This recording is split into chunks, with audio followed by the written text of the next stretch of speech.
What is up, everybody? Welcome to sunny Las Vegas on a Monday morning. I know that this is everyone's peak performance hour in Vegas, Monday morning at around 9 o'clock.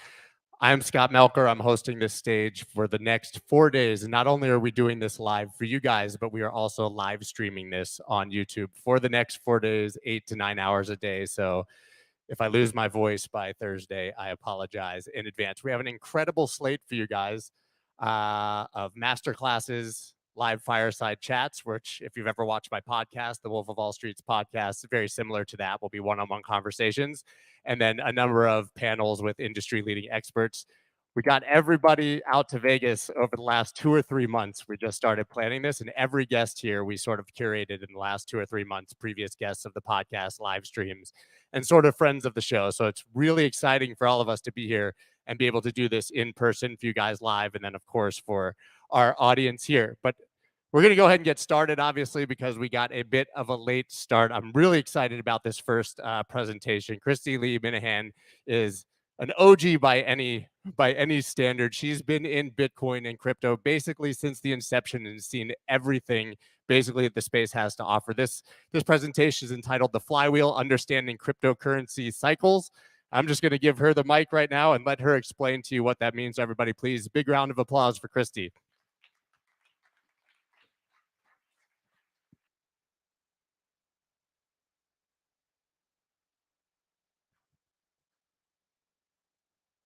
Let's hope that there's no feedback. Oh my God, there's not. I can actually speak normally. Can everyone hear me okay?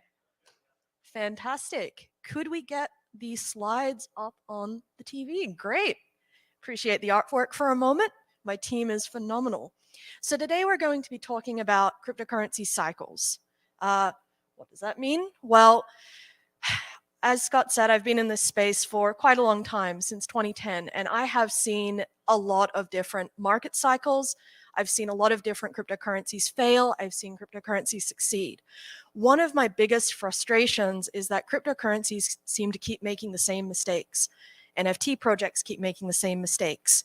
Protocol treasuries implode because they do not understand the market cycles.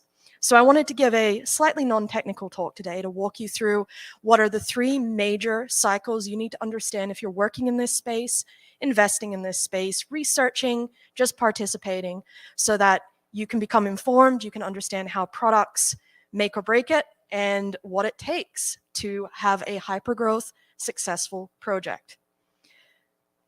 So first, bit of a mandatory slide, why you should listen to me. Disclaimer, you shouldn't. This space is all about verify, don't trust, do not fall into the argument of authority. But just in case you're curious, here are some of the things I've done. I've built an 850 megawatt data center in China. I grew up through the Ethereum boom, mining boom in China.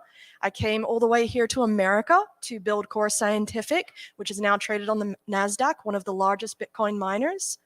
I've worked on Ethereum and Bitcoin Core. I've also contributed to both protocols. I'm kind of famous or infamous, depending on who you ask, for ProgPow. And I currently advise Valkyrie, one of the largest cryptocurrency asset managers in the space, as well as Merkle Standard, one of the most successful North American mining projects.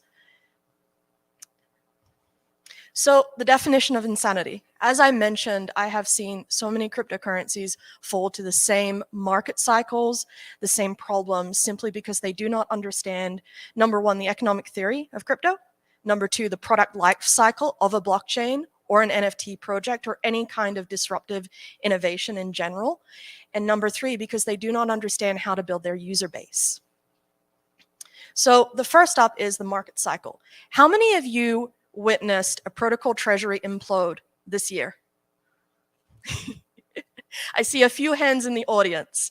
I'm sure you've also read about all of the protocol treasuries that loaned out their capital to some of these hedge funds or loaned it out for what I call the yeehaw yield. So degenerate yield that is at insanely high APY. This protocols in general make terrible mistakes when it comes to their treasuries. Miners too, any kind of validators or infrastructures. They simply do not understand how a cryptocurrency market works. So one of the things I always tell my clients is I introduce them to the hyperwave theory. In fact, that's one of the reasons that I joined Valkyrie Investments. Leah Wald co-authored the book. So what is the hyperwave theory?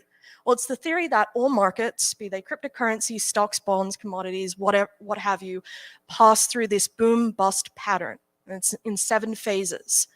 And it just repeats ad infinitum. So we have your first phase, which is normally flat. This is when you're just gathering momentum, building up your project. Rapidly, you have phase 2, 3, and 4, where you rise up. You have a period of price suppression in phase 5. Again, another bull run. People get hopeful and excited again. And then market crash in your phase 7, which brings it back down to that first phase. Now, Bitcoin has gone through this one complete cycle. And this is now where we're getting back into phase 1 with Bitcoin.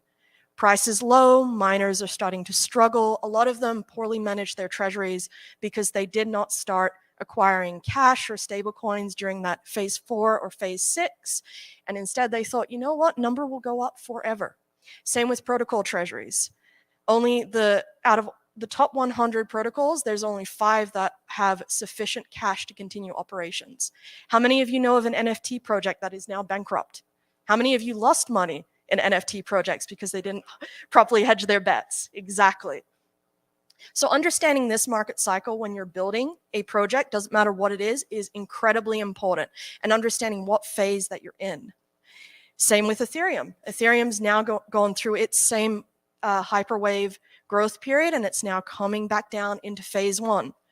As we move over to proof of stake, there is no longer a heavy issuance in the network. We're starting to go into a deflationary period with Ethereum. Cash is not running wild anymore. Again, bringing back down to that phase 1. So how do you use this information? How is it important to you? Well, first off, don't get disheartened. If you're building a project, doesn't matter what it is, layer 1, layer 2, NFT, whatever, price is often out of your hands. You are pegged to the general market cycles. Don't stress about it. If your community is complaining about the floor price or when moon, you can try to educate them on how broader economic theory works, or just focus on building. Do not fall into the trap of promising profits. Do not fall into the trap of trying to say, hey, keep holding on. Your community will decide whether to drop in or drop out. This is one of the reasons that both Bitcoin and Ethereum are so successful. They ignored all price commentary. They left it to a handful of users. They just focused on building. Second, don't fight the downtrend. It does not matter how good your business development team is during that first, 5th, and 7th phase. Focus on building during those periods, and then instead launch products and form partnerships during your hypergrowth period, so the other phases. Don't get bullied. Many of you probably work more in the NFT space instead of the protocol space, but one of the challenges with layer 1s and layer 2s is that exchanges and communities pressure projects to have a steady stream of announcements in order to chase quick profits and chase the volatility. Completely ignore them. Don't blow your firepower on the wrong phase, because it just will not work. And finally, this cycle will repeat. If you miss the first bull run, a second will come. Once you've learned how to ride these waves, your project will be in a formidable position if you can correlate releases around and announcements around these waves. And as a reference, one of my clients is a top 100 cryptocurrency protocol that went from quite a high price point, almost 10,000% in 2018, all the way down to virtually nothing in 2022. They did not ride the hyperwave, unfortunately, and crashed their treasury, but we've been slowly rebuilding and preparing them for the next bull run. So second is the product cycle. How does an NFT project become successful? How does a layer 1 become successful? What product phases does it go through? The first is the experimentation phase. So for those of you who may have been playing around with Bitcoin on the early days, this is when a project's just been announced, and when it's the beginning of your product's life cycle. Your initial users are going to read your white paper. They're going to get curious. They're going to ask you questions and help you refine your product strategy, help you refine your thinking. Sometimes they're going to ask questions you don't have an answer to. Some of them are going to join you to help build out your network or test your ideas. Some will tinker. There is going to be high churn, and your users are going to drop on and off the network. The second phase is what I call the religious phase. And this is part of the reason, again, Ethereum and Bitcoin are so successful. They managed to attract zealots in the early stages that became their marketing firepower. So at this phase, you've got this religious group of believers who are convinced that the problem you're trying to solve is painful enough. And that is key, by the way. It has to be painful. You've hopefully laid out a foundation in your scripture, your white paper, and you've debated all areas of concern. So this is the phase where you're going to experience some turbulence. You'll often have infighting within your core team. For those of you, again, who are in Bitcoin in the early days, might have remembered all of the fights Satoshi had with some of the community on Bitcoin Talk. Sometimes there's regulatory response, especially in today's day and age. Sometimes you've got unwanted attention, as was the case with Bitcoin and adoption on WikiLeaks. Some of your most passionate users might end up becoming super frustrated with the direction, and they will fork off and start their own thing based upon your ideas. Let them do that. This is also the time you need to start thinking about stepping back, or at least laying out the foundation for decentralization. We'll get into why that is so critical and important. So third phase is your infrastructure phase. This often happens about 2 years into any cryptocurrency protocol, often 3 to 4 years into a dApp. So your community has now been growing. They've started focusing on scaling. They're starting to onboard you onto exchanges, and they're starting to onboard you into wallets. You've got validators and miners that are starting to champion your project. They're out there marketing. They're hosting conferences on their own. People are beginning to get active due to your issuance mechanic. With more infrastructure comes more developers. Developers get excited about potential user acquisition. This is around the time you need to start taking a backseat. So the projects that do not take a backseat, that do not leave the project into their users' hands, start creating a very apathetic community. This is what I like to call the nomads. These are people that will simply stay around for periods of high profit, then completely drop off the network when there are periods of low profit. You want to attract your tribalists and let them work forward and move forward. That doesn't mean that you have to leave the project altogether. Take a look at how Vitalik handled it. During the period 2017 until 2019, he took a step back, focused on research, focused on working with the ETHCore team. He was not a public figure. That gave the opportunity for many in the Ethereum community to rise up, start forming their own ideologies, build their own community groups around them. So this is really, really important. Resist the urge to become a figurehead. As nice as it is to have a community that loves you and likes you and retweets you and gives you a serotonin boost every single time you do something, this ends up creating an incredibly centralized, apathetic project. You need to be just another user. Finally, and very few projects hit this cycle, you hit enterprise. So this is when you're rapidly scaling. You've got a new viral app that might have hit your network that your developers and users built, and they're starting to take a share of the limelight. But you've also begun to attract a lot of scams, a lot of hacks. Remember the ICO days in Ethereum. People can't stop talking about your project, good and bad. But with scale comes all these scams. So this is the time to start investing in security, to start doubling down in education and communication to the users on how to protect themselves, and to work on scaling that tribalist base. Finally, and only 2 projects that I know of have hit this stage, if you're successful and you've attracted mainstream adoption, you'll have new challenges that have begun to appear. These are projects that fundamentally disagree with the way that you've built out your roadmap. They fundamentally disagree with your vision. They think they can do better. Or potentially they're hoping to copy your playbook and ride on the coattails of your success. It's really important that, again, you let them. Don't go on Twitter and start a war with another founder. Embrace the copycat projects. After all, imitation is the sincerest form of flattery. So how is this at all helpful if you're building in any way? Well, first is I keep seeing a lot of cryptocurrency projects, again, try and fight their competitors. Don't do it. Ignore them. Just keep building. Ultimately, your community is the most powerful moat that you have. And if you have found product market fit, if you believe that your problem is painful enough and that your solution is solid, your users will stay. Competitors will die off. Ultimately, as well, do not get defensive. Let the communities duke it out with each other. But as a leader, remember, you have to be in this ecosystem together. Try and form partnerships instead. How many of you have watched the Polygon versus Avalanche Twitter debates and the fighting and the mudslinging? That's not healthy or good for our ecosystem. Second is you really do have to focus on building your church in that early religious stage. Otherwise, your project will flat out fail once it starts to hit the enterprise stage. Part of the reason Bitcoin and Ethereum succeeded was the community became, again, the moat. They were never challenged, and no one can hard fork away a community ultimately. So you have to make sure that your community is equipped with that right material early on so that they can go out and spread the gospel of your project.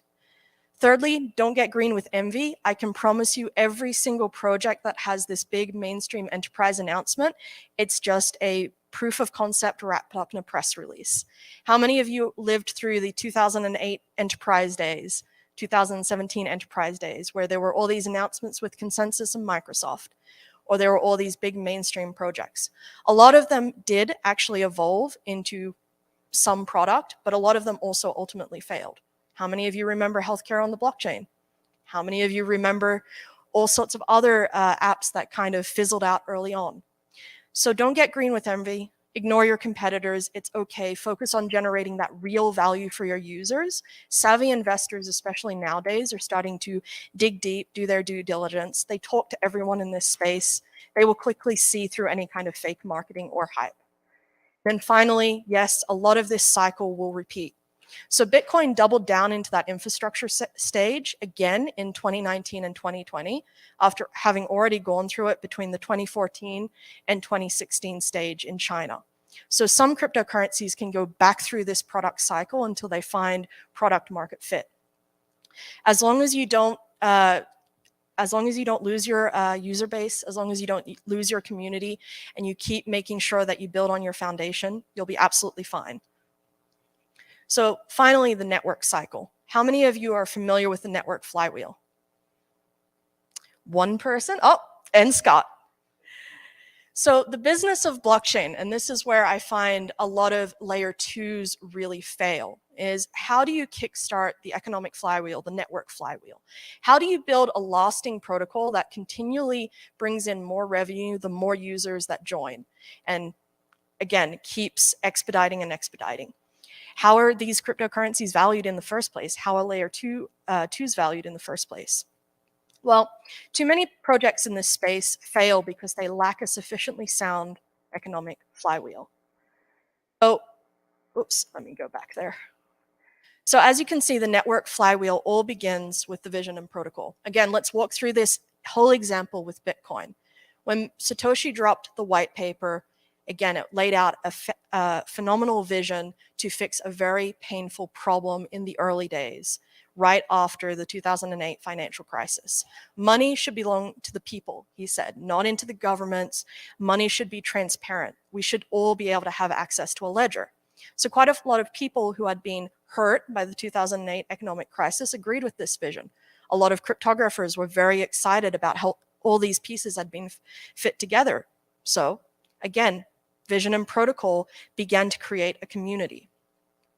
So your storytellers are key in these early days. How many of you have read an incredibly boring white paper and you just can't get on board with the project?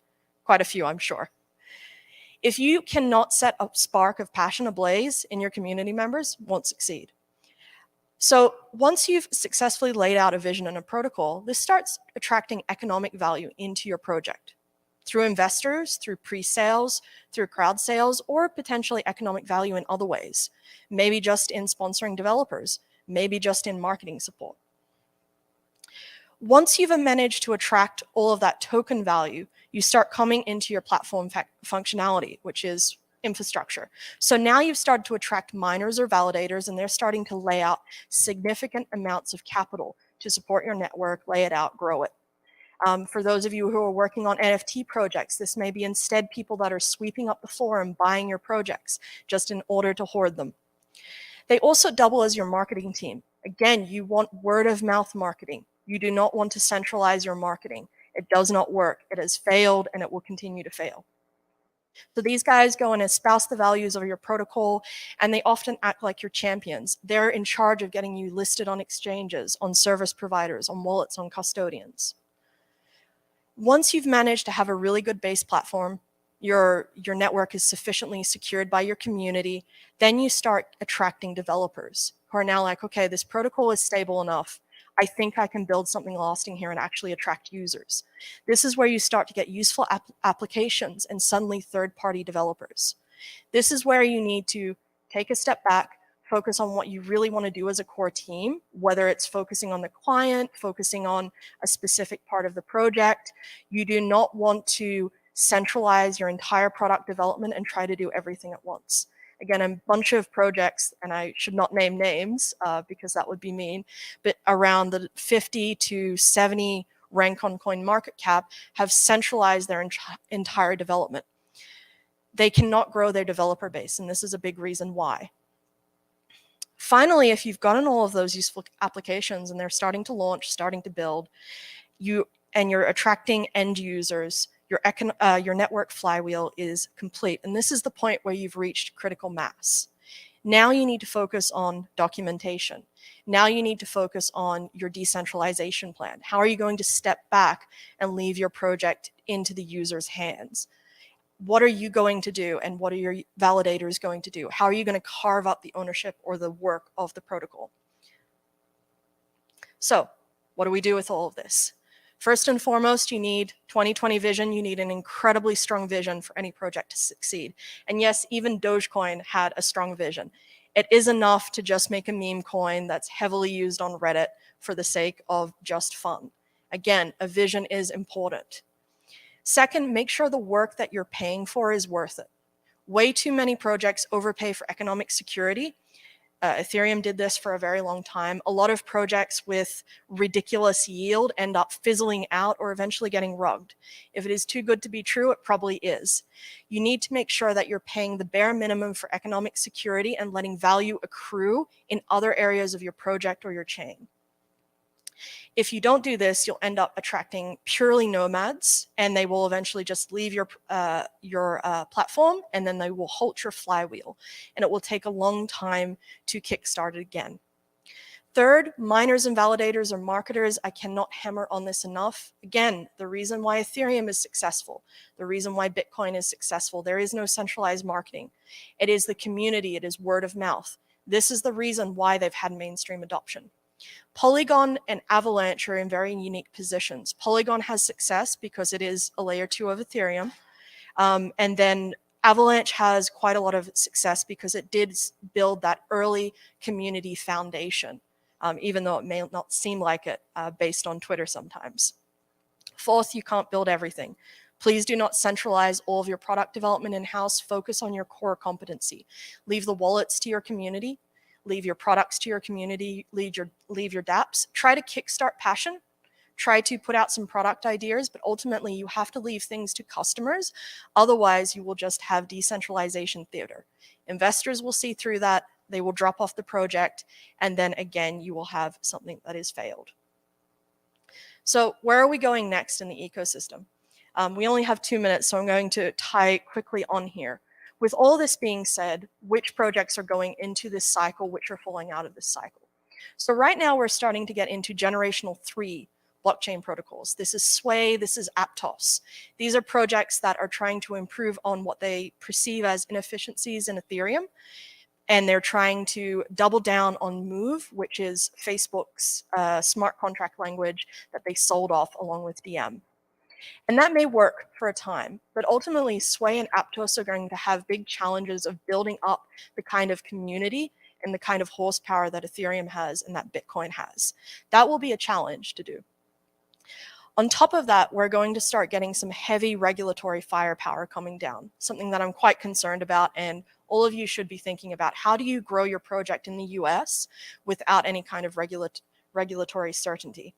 Miners are struggling with this, validators are struggling with this, layer 2s are struggling. It affects everything from protocol treasuries all the way down to how you market your dApp. So this is something that we really need to be focusing attention on, and I do wager that in 2 years, a lot of projects will start being pushed out of America and start growing roots in other ecosystems, particularly in APAC and particularly in Eastern Europe. And then our hyperwave theory will start all again. So we have 1 minute left. This was a non-technical talk today, but hopefully you all learned something. If you didn't, hopefully you found a thread that you can pull on and research some more. And if you're interested, come tomorrow to learn all about consensus, proof of stake, and proof of work. I'm not going to let you go yet because we're going to give people a quick opportunity to ask questions if you guys have any. I just want to say that you completely triggered me with that healthcare on the blockchain thing, because probably my worst investment was Patientory in 2017, which I think is probably below the floor in price right now. I don't even know if I still have them. But if any of you guys have any questions, please feel free to ask, because we do have a bit of a 5-minute break till the next one. And if not, that's okay too. No pressure. Anyone? I am going to let you go. Congratulations. Everybody, one more time for Thanks, Kristy. guys. Thank you. So like I said, we're going to take about a 7 or 8 minute break. We've got 10 to 15 minutes between. Oh, we do have a question here, Kristy. Oh, Kristy, he needs your contact information over here. Yeah, perfect. Okay, guys, we'll be back in about 5 minutes, okay?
And very important to know is we use it end-to-end, as I mentioned. And so the first thing we have developed in the last few years is a new cold wallet called Zero. It is 100% offline. It never connects in any way. There is no Bluetooth, Wi-Fi, 4G, USB, you name it. Because this is crucial, you need to make your keys really offline. If you don't do that, you're already set for failure. And once you have made your key on Zero, you can actually pass it on onto the best backup so far, one that is made of much better material, one that is encrypted, and one that is recoverable. And I will come back to it in a second as well. So these are our 3 products. We have sold them so far in about 90 different countries. And so it's going pretty well, and people understand the concept. And I would say 85% of all of our customers buy the full combination of Zero and graphene backup. So let's dive into key generation. The first part is about how do you create your keys, right? If you do it online, you're set up for failure. If you download a MetaMask JSON file, put it on a computer, my team just has to find it. And that's easy to do, right? Everybody who uses hot wallets today, think about it twice. There is a big group in North Korea that is literally focusing day to day on just trying to steal crypto from us, also Lazarus. So principle number 1, do it offline, so remote hackers can't find your key. Point number 2 is there is only one way you can create good keys, so you have to go offline. That means you have to go with cold wallets. If you use cold wallets, unfortunately, in practice, about all of them use the chip inside a device 100% to create your key. The issue with this is that these chips have backdoors by third parties. You can find it easily on the internet, and these go up to NSA, CIA level. I'm not inventing this, just Google search, you will find it. So if you are a good hardware wallet, you shouldn't just take the chip and make your keys. That brings me to the third point. The third point is the chips are good in the sense that they have been perfected over the decades to be strong, to make strong keys. But we have added environmental factors that come outside of your wallet to actually add to the key. So for example, your biometrics under the form of your fingerprint are taken into consideration when you create your key. Light coming in through the camera in the back of the device is taken into consideration. And so you basically take out a backdoor that could have been in there from the chip, but also if there is a supply chain intermediary that finds your wallet between the point of sending it to you and the point of you receiving it, pre-programming their keys, this also helps in removing that. That said, we could have literally have faked the whole process, right? Up until now, we as a manufacturer could say all of what we've done is true, but we're actually just doing a process we invented. And this brings me to another point that's important. You should never trust a third party making your keys. A good example is bitcoinpaperwallet.com a few months ago.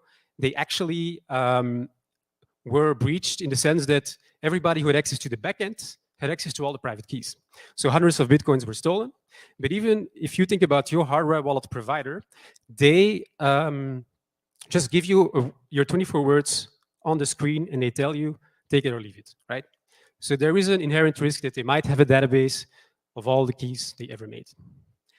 So the last part of this key generation process closes the circle, and that's there should be a way you can interact with your key. And that's what we're doing with our solution. We allow you to do small things so that you know at the end of the process, this is your key. And I know I spent some time on explaining this because this is simply the most important thing of your entire crypto life. Here's how it works. I think in the back they need to pull up a video for it.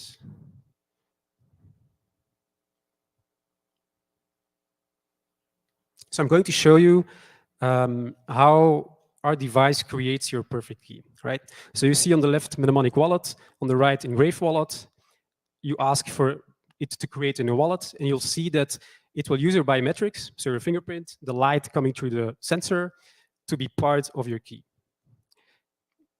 Next, the device will actually start generating these keys based on all this information, instead of just giving you a key. And you are the one in control. So you can freeze this process and you can unfreeze this process as much as you want. So now the device unfreezes it, freezes it. So you're basically in control of the final key. This step is not enough. You also need to ideally highlight parts of your key, and you shuffle these around so that eventually for us as a manufacturer, we have no clue anymore what your key is. And this is essentially how easy it is to create a strong key, but so far nobody's doing it in the industry. Maybe one side note, with 24 words, you cannot make do the last step because the last word is a control word. So you're not allowed to just mess around with the words, which you can do with this key. The second beautiful thing is when you go in the device and you go into the settings, you can easily convert back to 24 words if that's something you want. And if you want to create 24 words and still use it, that's the best way to do it because you will have a much better key. And that brings me to, let's say, key generation is taken care of then. It looks easy, it sounds easy, it's a patented key, it's extremely complex, but for the user, we always have tried to make it as simple as possible. And already just this tiny step is one of the biggest great breakthroughs already for banks, anybody in the digital asset space, anybody who uses private keys. So basically the whole infrastructure that the world works on. Second thing is, of course, once you have that key, what do? 99% of us write it down on a piece of paper, which is obviously the least recommended practice you should follow. So there exists, let's say, some metal plates out there where you can put on your 24 words. But again, if somebody finds it, they know what your key is. So our graphene, which is our backup solution, resolves 3 big problems. One, if you spill water on it, if your house burns down, nothing happens to this thing. Second, it is encrypted. So as you can see, it consists of 2 different parts, 2 plates. And only when exactly these 2 unique plates are together, they will show you the pattern of your key. And 3, if you lose them, you can recover them, which again is impossible with 24 words. And I will show you exactly how this works in the next video.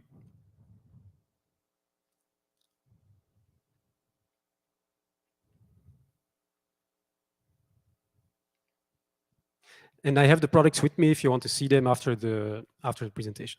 So here, the device on the left shows you one block of 8 characters. And now you're seeing the 8 blocks of 8 characters next to each other. Each column represents 16 possible values that each character can have. And what you do in the beginning is you put your lower plate there. You see it's plain. There's nothing on this plate. Then you're going to put the upper plate on it, and you will put it on the edges. And you will see that the next point, well, this is a little zoom in on the ultimate recovery code. I'll explain that in a second. That's for when you lose your plates. But now what's important is how do I get that number 6 on the left onto the first column of this plate.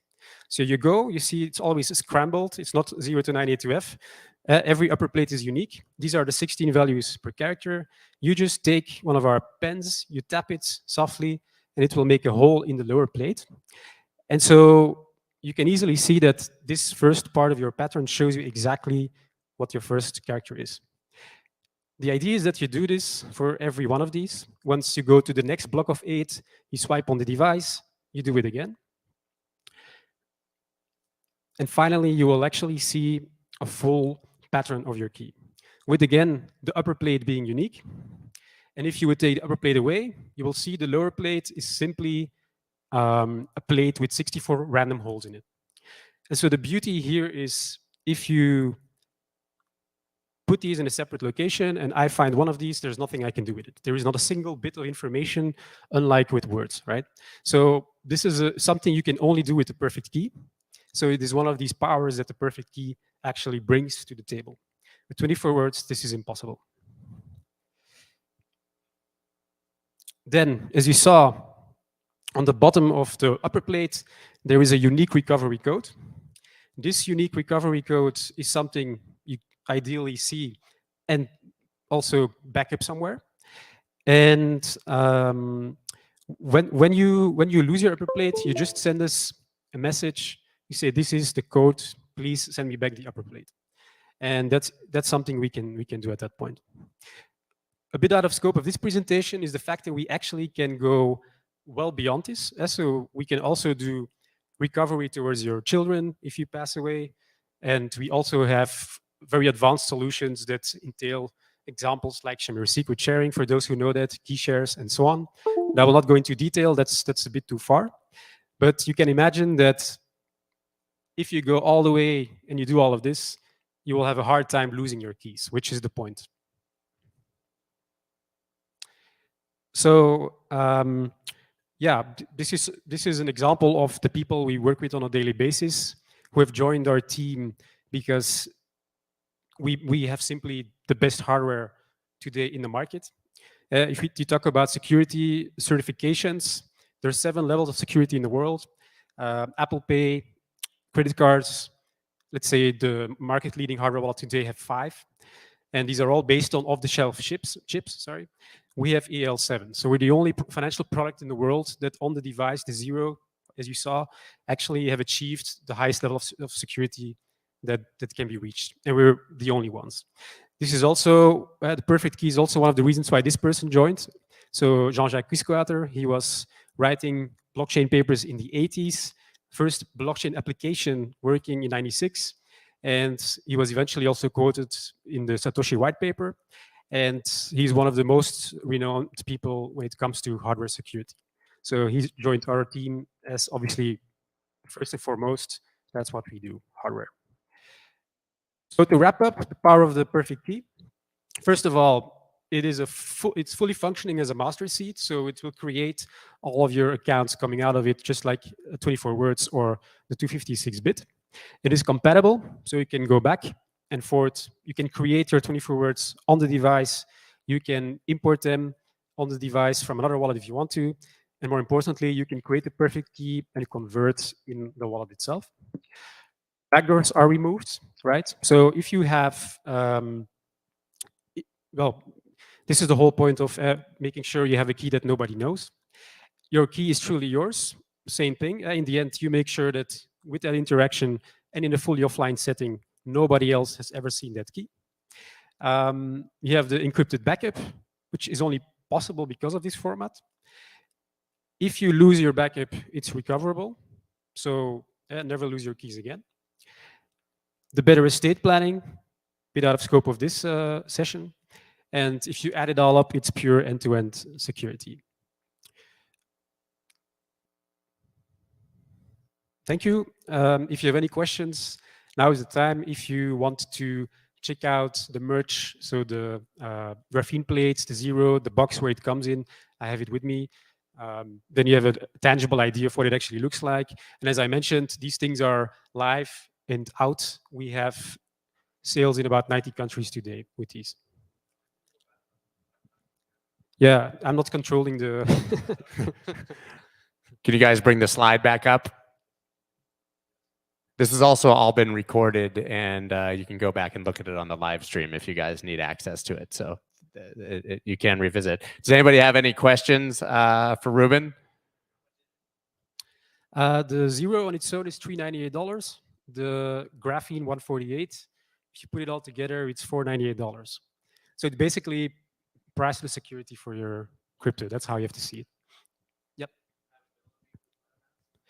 Yeah, so one of the things that will be coming out in the next week is we have actually built or worked together with MetaMask behind the screens on a QR code standard, because that's how our wallet works, through QR codes, for the entire industry. So first we will integrate with them, which is finished technically. So it's about marketing, PR right now. And then we will go for the second biggest wallet in the space. And this is where it really becomes interesting, because your, let's say your current flash drive, USB, kind of hardware wallets make it a bit cumbersome to do the DeFi part. In our case, you can do any kind of DeFi interaction with MetaMask with 1 or 2 QR codes, and you're done. Anybody else have any more questions? I could tell a funny story, which is the first time that I got mine, I was telling Ruben. I didn't realize how loud it would be to use the puncher, and I woke up literally every single person in my house when I punched it and it hit the metal, and all my kids screamed. My wife was like, "What was that? There's some kind of disaster." So you gotta do it somewhere that you have some space where it's a little more quiet. So yeah, dude, thank you guys. Ruben is gonna be back. Oh, you have another question? Perfect.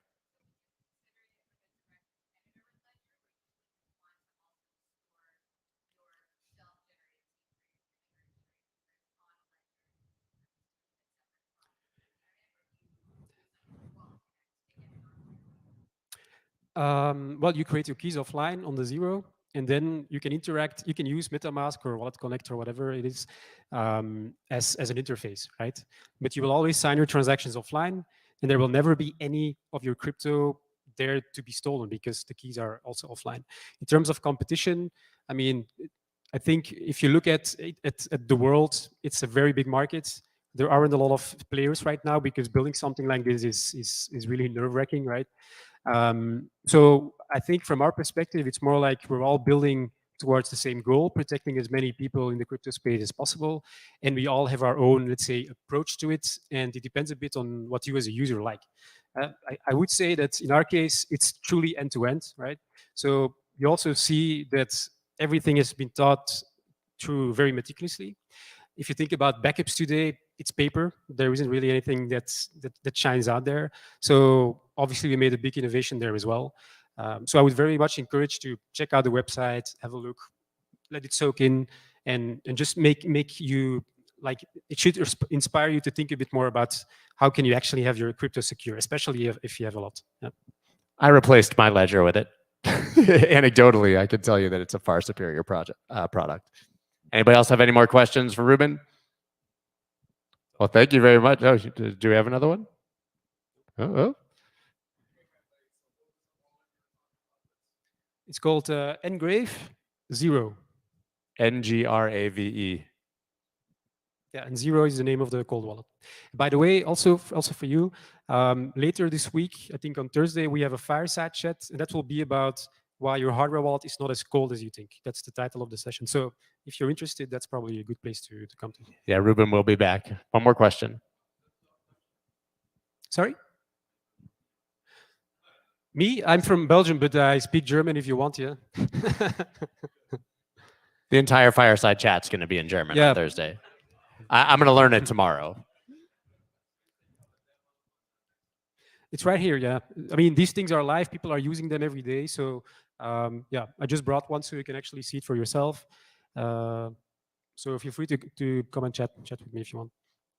Yeah, guys, please feel free to approach our guests afterwards. I know that everybody is more than willing to give you some personal time to show you their products and what they're building. So, guys, once again, thank you so much, Ruben. Secure your crypto. So, guys, we got about a 7 or 8 minute break, and then we'll be back with Peter. So, see you guys in about 8 minutes. Thank you.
You're like He-Man, you've got the power. I feel like my voice should get higher and higher because I got the. Sorry.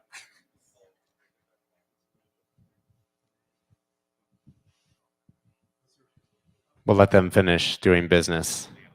A lot of business. A lot of business in the front. What's going on here? All this business going on. I think we're like Inception right now. I think you've got a stream going on inside our stream right now. You got it, brother. So guys, this is Peter Saddington. He's our next speaker. He's going to teach us how to create a gravitational brand. Now, Peter, I just got to say, is one of my favorite people that I've met, probably maybe my favorite. He's got an incredible mining facility, which he took my audience around on a live stream unprompted on you're on some kind of scooter. Yeah, it was basically like a drone footage kind of thing going on. He's a master racer. His son is a badass 9-year-old who's going to be an F1 right? Yeah, that's why we got to mine lots of Bitcoin. Yeah, my favorite pastime is watching his kid race go-karts all around the world. So, Peter, guys, one of my favorites. I'm sure you're going to enjoy this, and I give the floor to you, sir. Thank you, Scott. Really appreciate it. Guys, welcome to this stage. I'm really excited to talk about something that has been brewing in my life for the last 7 years. And so we're going to be talking about this new type of venture funding model, something that I created a thesis around in 2017. The first blog post that I wrote about venture media was in 2019. And so if you're a big fan of manifesting your destiny, if you're a big fan of manifesting your future, speaking amazing and epic ideas to the universe, sometimes, just sometimes, it actually works out. So my name is Peter Saddington. There is my tweeters at AgilePeter. I would love for you to take a shot of me right now, and you can tweet at me, and then I can tweet back at you, because it actually matters. And you're going to see today why tweeting at me, you'll get exposure in the next 24 hours of about 675,000 impressions. Maybe that matters. You probably should go to bit.ly/venturebook. This is the third book that I've written. It's all about how you can create a gravitational brand, increase deal flow, and increase revenue through content generation in this new world that we live in. Let's jump right in. A little bit about me. I'm a multi-founder and venture capitalist. I've had one exit in 2014 and 2 early equity buyouts over the last 7 years. So it's been a lot of fun. I created my first family and friends venture fund in 2016 at $2.5 million. Crushed it. With all of those GPUs, I melted the paint off the walls, learning how to mine Bitcoin at scale. My second fund, that middle picture there, we raised $10 million in 30 days. We deployed it in 60 days. And in 2 years, we made about $50 million back during the recession of Bitcoin mining. This third picture is my 23-acre, 165,000 square foot Bitcoin mining facility. It only took me 11 years to get there, but we are mining at scale, and we have some of the most amazing technologists behind it doing tons of R&D on liquid immersion, liquid cooling, lots of different airflow techniques. It's super exciting. If you look up the Bitcoin Lambo or the Bitcoin Benz, you might have heard of me. I'm the first person in the world to buy a Lamborghini Huracan with Bitcoin in 2017. 300 million views worldwide, immediately made me a meme. And 2 months ago, I released Bitcoin Benz. It's the world's first AMG GTS mined, purchased with Bitcoin mining rewards, and we announced that on Bloomberg 2 months ago. I do 10 million views a month on all of my social platforms. We're going to talk about that. So what is venture media? Venture media is an alternative investment model that combines the indomitable vectors of profit generation. And this has been a hypothesis that I've executed upon for the last 7 years through 2 previous venture funds. It's 4 things: platform market fit. Platform market fit. Number 2, people market fit. Number 3, technical engineering over financial engineering. This is a close to my heart consideration. We're going to talk about that, as well as a global community. Let's jump right in. So what is platform market fit? I'm assuming that since you're here in this talk today, that you are a deployer of capital, or you are an operator, an entrepreneur and you should probably have a conversation with me because I'm deploying capital into people like you. But it's important that you understand our rubric for investments. Number one, does the platform serve multiple product lines? If you're an operator, I want to know. I want to know whether you have multiple revenue streams in your product. As an angel investor since 2014, I've invested in 17 angel investments, and every single product I invested in failed. The platform survived. I've learned something. Platforms have multivariant opportunities when it comes to user personas, multiple markets, multiple demographics, and a de-risking and hedging because they can shift from one product line to another. For me, I no longer invest in products, single products, only platforms. Number two, does the platform serve multiple user personas and communities? We now live in a DeFi, Web3, cryptocurrency, decentralized world where communities, well, that's where it all began. Let us not forget that Bitcoin was a digitally native construct.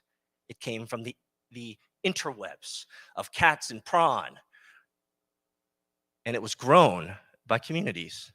And so Bitcoin is the only performing asset in the world that was born online, grown through community, and expanded through technology. We now live in a world where technology is first, and platforms must be a part of that. Number three, does the platform have an obvious opportunity for market share from competitors? We're in DeFi, we're in decentralization, we're in crypto, we're in Bitcoin. The entire world is absolutely our oyster. For me, buying my first Bitcoin in 2011 at $2.52 was an amazing idea. It catapulted me to this amazing potential of this world that I could program my own money and bring people along with me. Let that sink in. We can now program our own money. Platforms, you should program a lot of money. Number four, does the platform support digital currencies, DeFi, and Web 3.0? That's pretty obvious. We're here. That's why you're here in this talk. That's why you're here at this conference. If your platform is not leveraging the latest technologies in DeFi and crypto, I'm not interested in giving you a check. Number five, does the platform have an obvious opportunity for community growth, even if it's a niche? You might have read the blog post about the raving fans from A16Z a couple years ago. They talked about that any type of startup can completely be monetized and can have profitability with only 1,000 raving fans. 1,000 raving fans at a subscription rate at about $45 per month can make your startup not only profitable, but it can help you expand into other communities that these individuals and your subscribers are connected with. That is the game of platform market fit. It's serving a community, but multiple communities at the same time. We in the crypto space are very transient, right? If you follow the NFT worlds, then you know individuals go into NFT projects, they move out, they get liquidity, they make money, maybe they exit scam, but it doesn't matter. They move on and they move on and they move on. We want to collect these people, and that's what platforms do. Let's talk about person market fit. Number two, are the founders, the core operators, the right people and personality for this market? This is an unfair advantage that we have because I've been in crypto since 2011. I've been building multi-million communities, global communities since 2011. So for me, it's almost unfair that I have this advantage. Every single investment from our fund, every single investment from our fund are from people from our community. So if you're not in our community, I won't invest in you. And the reason is because I don't know who you are. I don't know what you're made of. I don't know how long you've been here. I don't know what you care about. I don't understand your motives. And so this is the intentionality that is required, I believe, in the venture capital world. You must spend more time with your operators. You must spend more time understanding who they are. You must spend more time digging in with them. The picture that you see there is Jaime. He's my managing partner of my fund. He was a subscriber of mine 7 years ago. He just so happened to be an amazing infrastructure operator and deployer of capital. Amazing. So I hired him. The middle guy is Greg Chick. He runs our first investment, my 23-acre, 165,000 square foot mining facility. He was part of my community too. I grew and I learned about him. I trusted him. I said, can you do this? If I give you $1 million, will you make me money? He said, yeah. So far, we've made $460,000 of our investment back in 6 months. Not bad. Brandon, he's our core architect for one of our investments in a staking platform. Really excited. Unfortunately, I can't talk too much about it, but Brandon has been part of our community for 6 years. I've broken bread with him. He's a great investment. And so person market fit is something that is absolutely essential to the success of the investments that you make. And it takes that people, that human equity, to learn about them, to grow with them, to create that relational bridge so that you understand what truly motivates them. I wrote a blog post a couple years ago talking about the 2 core characteristics of an operator that I will invest in. Number 1, perseverance. Number 2, resilience. Will they continue on and hustle and grind while getting their face smashed in by the markets? That is what it takes. So do you deeply, you, venture capitalists, private equity, high net worth individuals, if you're here, do you deeply know that market? And do you understand what personalities are successful here? What are the characteristics? What are the go-to behaviors that make successful people within this niche or this market or this particular category? What makes them special? What makes them have the outsized advantage? The only way to do that is you have to sit down with them. You have to understand them. You have to ask them good questions. Number 3, what specific mental models are necessary? What I love about my game is in our fund, we use a barbell strategy. Very simple. On one end of the barbell is asset hedging and Bitcoin mining. I've been Bitcoin mining for over a decade. It's just calculus, not guesswork for us. The second thing that we do is we focus on the other side of the barbell on staking platforms. You guys know all about staking. Staking is a calculus play as well. And so we want to understand, do these operators that you see before you, do they have the right mental models? Do they have the right behavioral structures? Do they have the right frameworks of operation? And do they have the leadership characteristics that are necessary to help motivate the people that work with them? Number 4, are they experts in social media? Oof. We have disqualified 90% of the people who ask us for checks because they don't do social media. I'm a managing partner of a fund, general partner of a fund. I run social media all the time. We now live in a world where you no longer have an excuse to not tweet it. Have you checked my Twitter recently? I tweeted all your guys' faces already. You have to. You have to be engaged with the community. You have to be engaged with the social apparatus around us. And number 5, do they create content? If you come to me and say, hey, Peter, I would like for you to cut me a check for my great idea, I'll say, great. Show me your Twitter. Show me your Instagram. Show me your TikTok. Show me your Snapchat. Show me your Facebook. Show me your Medium blog. Show me your YouTube. How many do you have? If you can't answer these questions, it's going to be very hard for me to invest in you because we live in this world now, this Web 3.0 world now. Did you know that the data aggregators are all creating user personas for you right now? You just don't control it. I'd rather control the way the world sees me. Number 3, technical engineering over financial engineering. We love math. So the investments that we like to make under the venture media context are individuals who focus on code, not financial finaglery, not financial shenanigans. We want to know if you can create value as a function of code. Do you use Agile and Scrum frameworks? We might be the only venture fund ever to disqualify investments if you don't know Agile or Scrum. Because Agile and Scrum is the fastest way to build stuff. So I want to make sure that you know that and you understand how to deploy your execution strategies using an Agile Scrum framework. Number 2, is value appreciation a function of code? This is actually an input-output mechanism within venture media.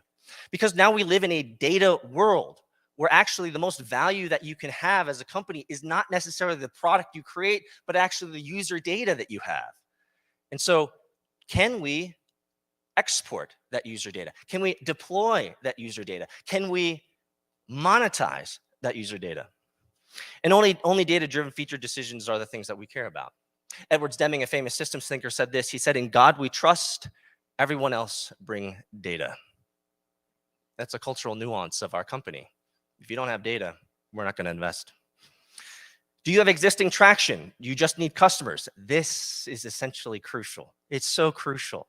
For the investments we make in venture media, we want to know if you already have traction. And you say, well, Peter, that's why I'm asking for you for a check for that help, sir. No. We live in now a world where you can monetize your personality. You can monetize your voice. You can monetize your content already on day one. Every single one of the startups that we've invested in already have traction. And usually they're just a one-man, two-man show. And so these are hustlers that we're investing in. And finally, passive income generation as a known entity. We live in DeFi. We live in the staking world. We live in a world where abstractions of abstractions of abstractions are the norm, right? No one actually buys the underlying asset anymore. We're just buying pink slips to the derivative. And so because we live in an abstraction world, it is actually easy from a data-centric perspective to extract the data you have and monetize it immediately. And we know how. Finally, a global community.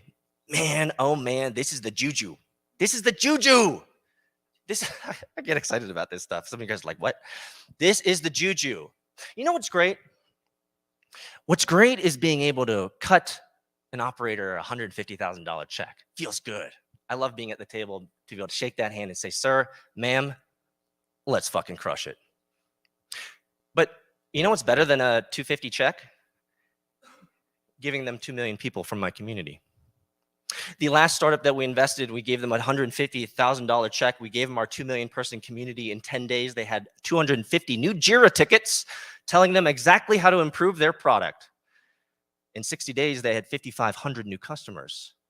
Sounds like I'm manufacturing liquidity. That's exactly what I'm doing. That's exactly what I'm doing. I invest in you. I give you my community of 2 million people doing 10 million views per month. And now you have instant feedback on your features, your products, your ideas. And now you instantly have customers. Sounds like a good deal. Steve Jobs there, he had a great quote, think different. What he did, he created a raving fan community of people who love that mobile device, that iPhone, that iPad. Walt Disney in the middle there, he created the Magic Kingdom, which was a community outside your normal reality. Walt Disney was once quoted as saying, I want people to come into the Magic Kingdom and lose themselves in this world, in this community. Those are the types of feelings we want to have in this digital community. Stan Lee at the bottom there, he had Stan Lee's bullpen, where he had an open glass area where you could see him and all the writers and all the producers and all the artists talking about what the next comic was going to be. He made it glass for a reason so that people could come and see them working. And he grew a really tight niche community that he eventually mobilized to help him grow one of the biggest global communities in Marvel. And you guys obviously know the outcome. And so 4 things. Infinite deal flow can come to you with a global community. The real issue is managing it well. We get about 7 to 9 inbound a day. The biggest issue that we have is dealing through the shitcoins and all the terrible ideas. But if you can manage it well, you will have infinite deal flow of highly motivated community members who've been with you for years and like you, and they like what you're doing. They want your money. They want your support. They want your infrastructure because why? You've spent the time getting to know them. You spent the time engaging in the community that they are a part of. Number 2, you immediately boost revenue, lower customer acquisition costs, improve conversion in IRR. It's very simple. Cutting people a check is great, but giving them actual customers is even better. As I talked about, feedback on product functions, features, UI, UX experiences, and finally, number 4, your best investments are hidden gems in these communities. Every single one, again, every single one of the investments that we have made at our fund are community members who've been with us for years. So I have just a couple minutes left, so we're finishing out here. I'd love for you guys to start thinking about where you are. I'm an educator after all, so kind of like to have a little bit of praxis or practical application at the end of this. So consider this as you sit there and you listen. As an individual, where do you begin? Are you a deployer of capital? Are you an entrepreneur? Are you an operator? Are you a bank? Are you a financial institution? I don't know. But what I do know is that you as an individual is where it starts. What's your Twitter like? What's your Instagram like? What's your TikTok like? What's your YouTube? And number two, as a venture fund, where do you begin? What communities can you begin reaching out to? Where can you plug yourself in? Not just for deal flow, we got enough of that, but for actual real community, real relationships. And far be it that I'd say that it's actually relationships that make money. So I want to offer you guys an opportunity. How many of you guys have met a venture fund with 300,000 subscribers on their YouTube? You just have. I'm the only venture fund in the world that has 300,000 subscribers on YouTube. So every single one of my deals that I invest in, we put massive amounts of media behind them and make them look like fucking rock stars. We also, one of our investments is DCTV, Decentralized TV. It is a decentralized platform made up of 4 amazing content creators. And they have a community that you can join at bit.ly/metacommunity. Here's my invitation to every single one here. DCTV currently, with its surrounding ecosystem, does about 10 million views a month. If you would like to join them and go on stream, we're the only fund that live streams 9 a.m. Eastern Standard Time, 3:45 p.m. Eastern Standard Time, and sometimes if I have time, I'll stream at 7 p.m. Eastern Standard Time. We're the only fund in the world that streams 3 times a day. But if you'd like to be part of that, if you'd like to be part of our community outreach, it's free. So join Meta Community, bit.ly/metacommunity. Hit up Brad or Ann in that community. They will put you on live stream. You want to talk about your new wallet? Ruben? I already pinged them on Discord. I said, we need that guy to come on DCTV to talk about his new idea and his wallet. I invite you. There's the opportunity there. So I'm good. Time is up. Any questions?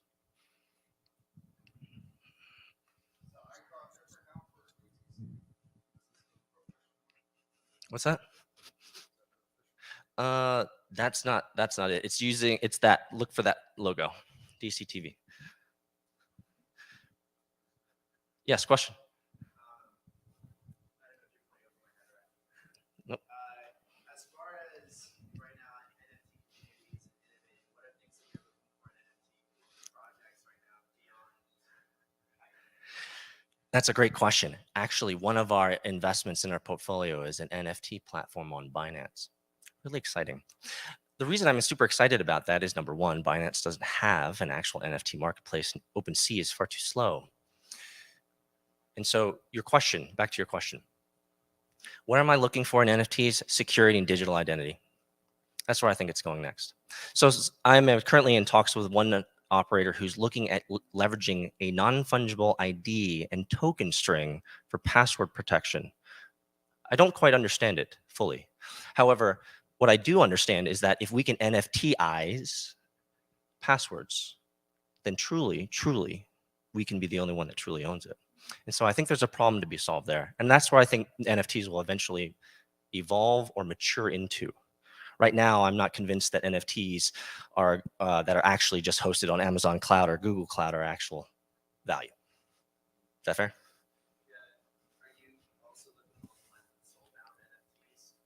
Soulbound reminds me of Dark Souls. I think that's a great idea. Because Dark Souls was a great idea. Question? Yeah, can you talk a little bit about the digital identity piece, as you mentioned? Where do you see digital assets like how we like represent ourselves? Okay. One of our portfolio investments is called Katina. Katina is defined as an interlocking chain. What I find fascinating about this is they're essentially an interoperability protocol.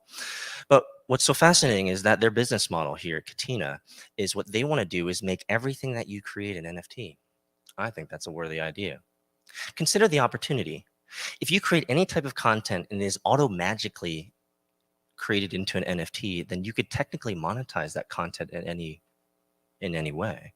And actually, what's even more fascinating is you're creating content every day anyway. And so what that moves into is the digital identity, digital security, and digital ownership over the content you're giving Facebook, Google, Twitter right now when you tweet, right? And so I think there's a lot of interconnectivity there. And so that's where I think the world is going, is that we're going to realize that dadgummit, I'm creating this content. I'm live streaming right now, right there, right? I'm 360 cameraing this talk right now, right here. I'm creating massive amounts of content. And all it took me was to press that record button, press this record button, and I'm going to give this to DCTV, and they're going to chop it up and make me look great. If I can NFTize that, then I could monetize it. Not that this talk is valuable, but you understand the point. Content is value in the future, and being able to NFTize your content is going to be absolutely essential. Do you think that I understand your point of like NFTizing content? That's not a real word. We should make a real word. Outside of just the ownership, the true ownership of it, what makes that more advantageous than just monetizing through like Facebook, Twitter, and Yeah, but you want to own the value proposition through the entire stack, don't you? Right? You don't want to be giving the bank or Facebook or Twitter any of that information. I think we're eventually going to move to a world where you can truly turn on and off switches of data access. I think that's going to be an exciting time. Question.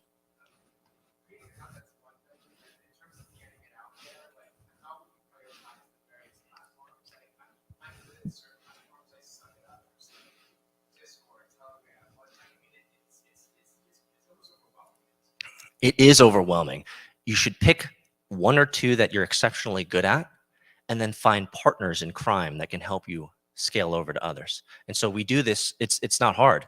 If let's say you join DCTV, you hang out there on their Discord chat, you'll find some people that are like you, maybe similar to you, maybe completely different from you. Totally okay. What's great about that is it allows you to smash atoms with them. It allows you to have a conversation and say, you know what, I'm kind of into this. And they'll say, well, I'm kind of into this. That's amazing. We're all in this community together creating content. Why don't we create community and content together? And what's so great about the communities like this is that they're helpful, and they'll create infrastructure and processes making it easy for you to join. I can go on DCTV in about a couple hours, and they'll just send me a link, and I'll just say, I want to show up and I want to talk about what I want to talk about. And they'll give me 15 seconds on their show. And so these types of communities are very open and helpful. And so the only question that you have to ask yourself is, when am I going to join these communities? And when am I going to find someone who can help me traverse those other social platforms that I'm unfamiliar with? Oops, question right here. Don't sell yourself short. The content of this presentation is quite enough. Thank you, sir. Appreciate it.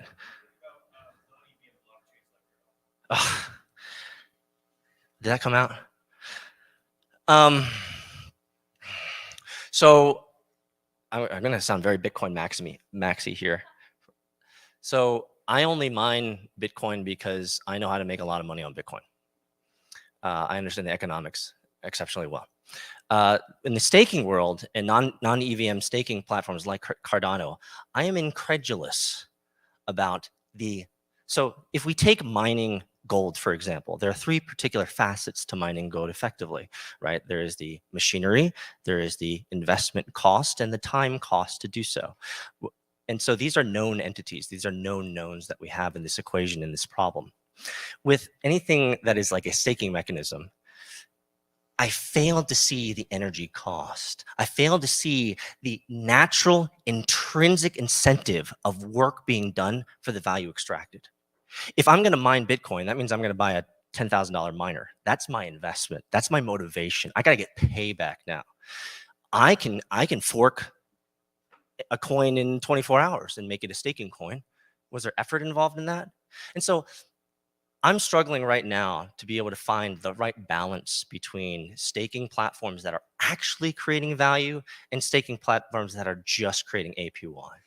I think there needs to be a stronger use case for the applicability and second layer of applications on top of these that would probably move me over to being a bigger fan of it. Because right now they're just digital CDs, and digital CDs aren't that sexy to me.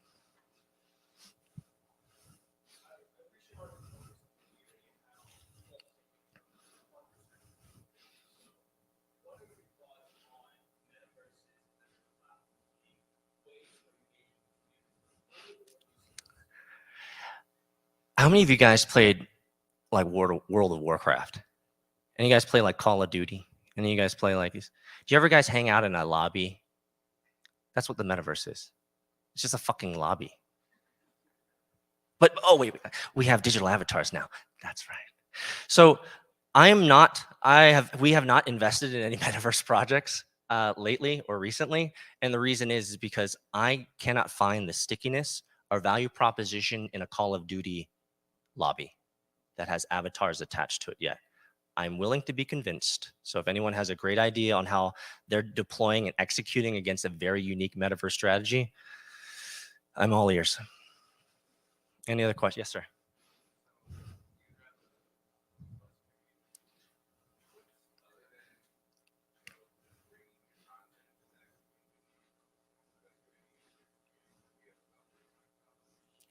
Awesome. Awesome. The best way to deploy your community is ask them questions.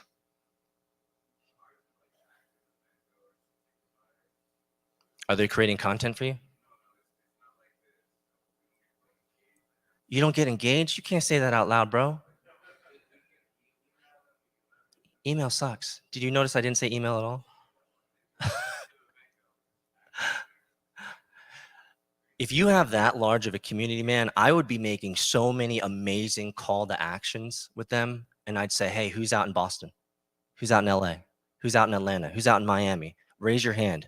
We have packages for you. What are these packages? Well, very simple. For us as a venture fund, we give all of our startups packages. We call them digital mana packs. You know, it's kind of like the Legend of Zelda, right? What do they say? Don't go the road alone. So we give them digital mana packs, and what these digital mana packs are is all the swag they need to represent us well, right? All the links they need for their social, all the collateral in zip files. Hey, you want to tweet about us? Here's your collateral. Here's your perfect, Twitter size. Here's your Instagram size. Here's your TikTok size. We give them everything so they don't have to think about creating content for us. And so that's what you need to do. If you have a community like that, you spend 6 hours templatizing everything you need from your brand perspective, and you say, guys, here's a zip file. Go tell the world about us, right? And they'll give you feedback. And they'll say, well, I went to this and I went to this. And then someone might say, you know what, bro, can you give me $250? Because if you give me $250, then I can actually do a meetup at Waffle House. And that's where you say, yeah, do it. Create lots of content for us. Get lots of video, right? And then you'll have the first community meetup at Waffle House. I love Waffle House. First community meetup at Waffle House, and that might end up being a viral thing.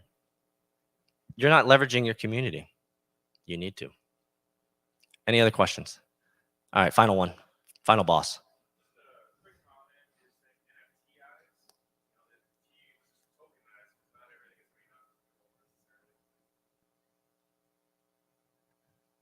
I'm learning. Thank you, guys. I'll be around. Hey guys, feel free to harass Peter and get him in a corner and pitch your ideas to him, because that's secretly why he's actually here. We got another one coming up in 10 minutes, guys. You guys definitely do not want to miss this. Anybody who has followed me ever on social media knows that my social media account grew because of my trading and charting and analysis over the years. Well, the next guest is my mentor who taught me how to do all of it. So hopefully he could teach all of you as well. That's Christopher Inks from Texas West Capital. He'll be up in 10 minutes. All right, stick around.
Body. As I said, I'm super excited for the next speaker, Christopher Inks, also known as Texas West Capital.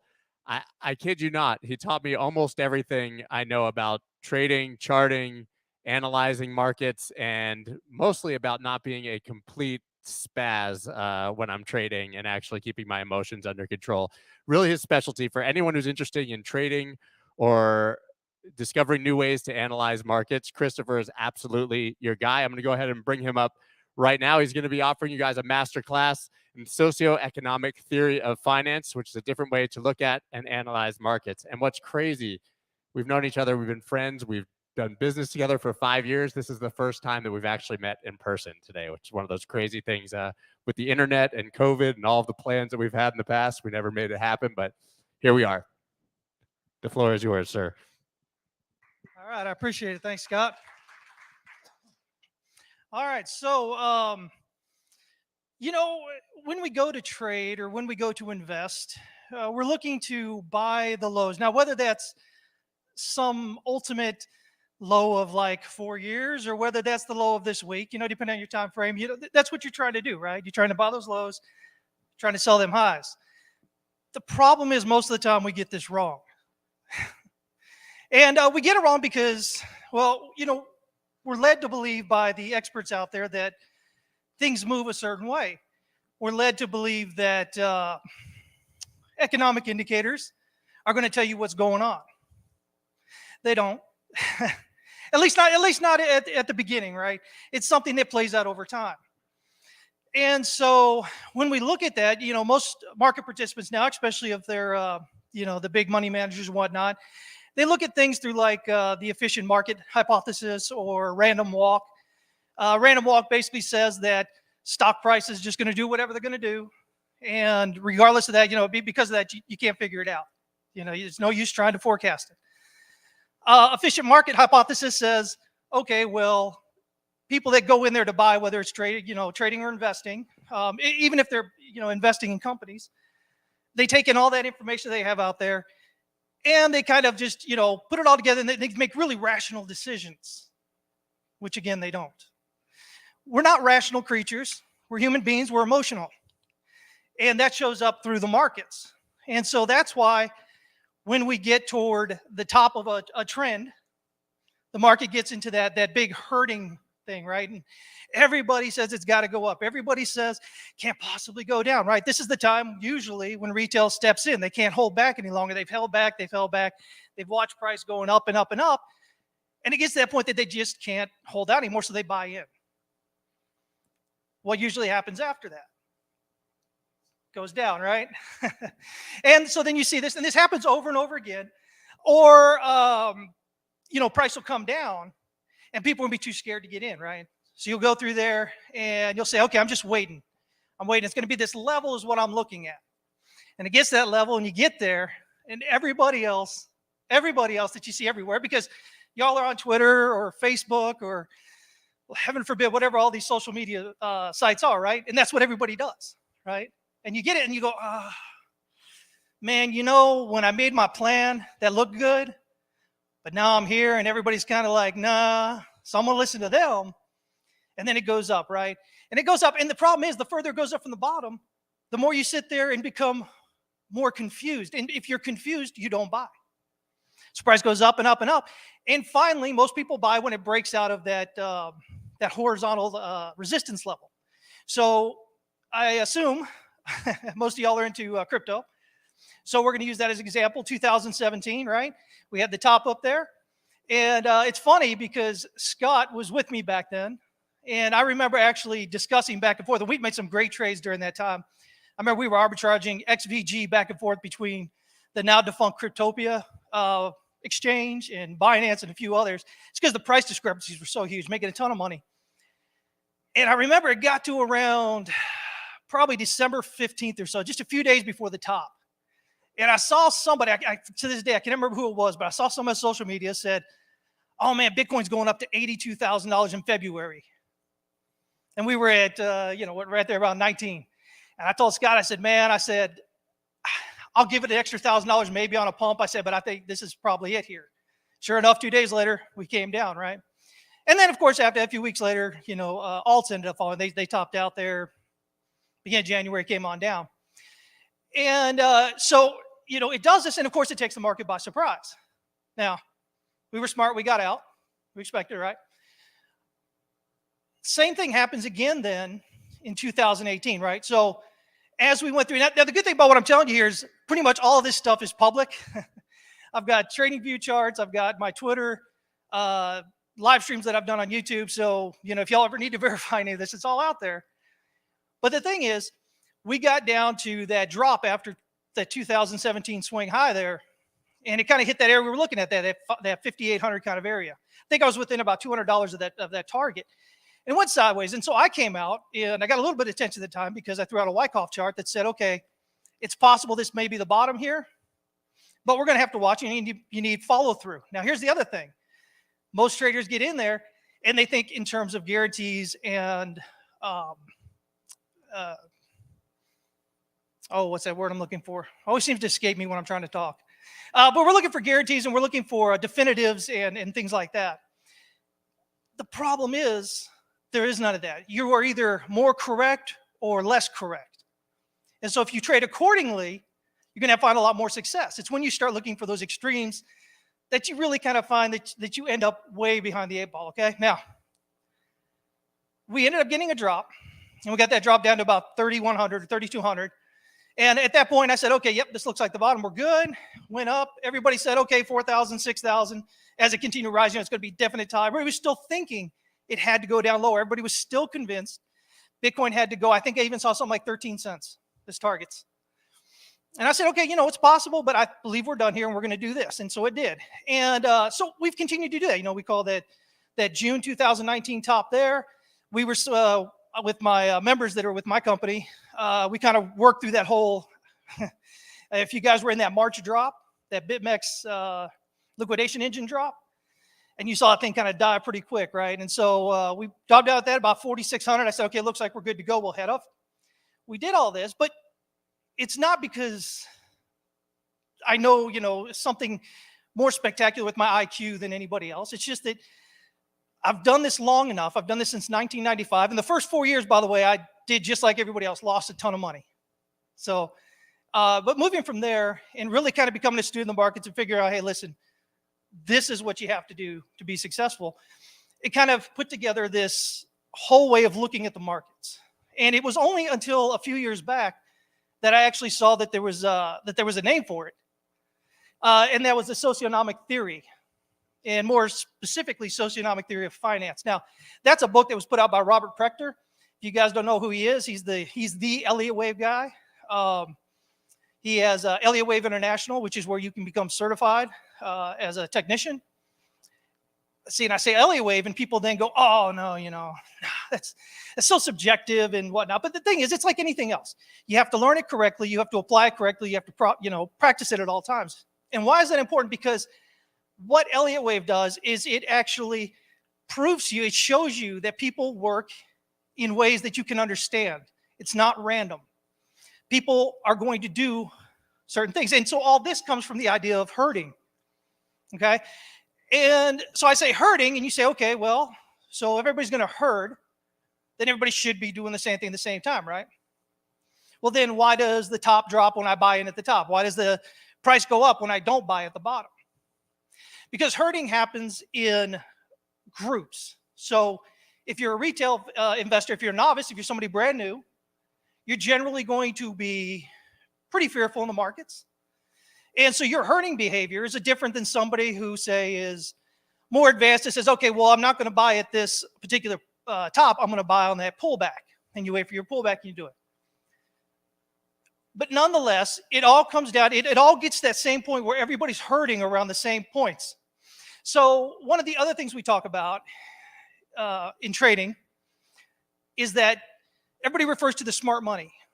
And the smart money of those guys that, they've got pretty good bit of money. They seem to know what they're talking about in the markets. But the problem is, at the extremes, even those guys are going to get it wrong, and they're going to get it wrong often. And so you'll see that they end up hurting with retail as well. So if we understand that everybody's hurting, and we understand that everybody's acting in the same way, generally the same kind of time, then we can say, okay, well, if that's happening, there's something that we can derive from that. So what we derive from that is the thing that everybody else out there wants to discredit, which is that people are predictable. Human beings are predictable. The markets are moved on emotion, not rational thought. Now, this is probably the hardest thing of what I'm saying. Not that it's hard to understand. It's just hard to grab onto. It's hard to grasp. It's hard to accept. As traders and investors, if you're, like I said, investing in companies, you want to go, okay, well, when's a good time to invest? Well, the good time to invest is in the bear market, right? The best time to invest in anything is when everything's down, but it's also the hardest time to get involved. The thing is, even government herds. As a matter of fact, government, I wouldn't say government herds. Government is it is the result of that herding. So here's where we tie in what's going on with the markets and what's going on with fundamental analysis, economic stuff that's going on there, right? So I don't know how many of you have actually seen me before or listened to me at all. I tend to talk a lot about macroeconomics, global finance, stuff like this. But even with a lot of what I talk about, it's hard to understand at first, if you're not in that area. But what we get down to is when people are trying to use economic numbers as reasoning for things to happen, it does come out sometimes, right? Sometimes it doesn't, right? So, well, often you'll hear your economists say, okay, well, GDP was this, so this is going to happen. And then it doesn't happen, right? And they say, oh, well, that's because of this. They've always got some other reason, right? There's always something else going on. And that's because if you look at that whole macroeconomic thing, the whole global finance, it's very involved. It's very intricate. There's a lot of moving parts. And so necessarily saying, okay, well, because this one thing happened means that something else is going to happen. Sometimes it does, but a lot of times there's other things that could get involved in there. But even when it does, it's always lagging, right? So you look at political outcomes, you look at economic things that are happening, and these are always lagging indicators, right?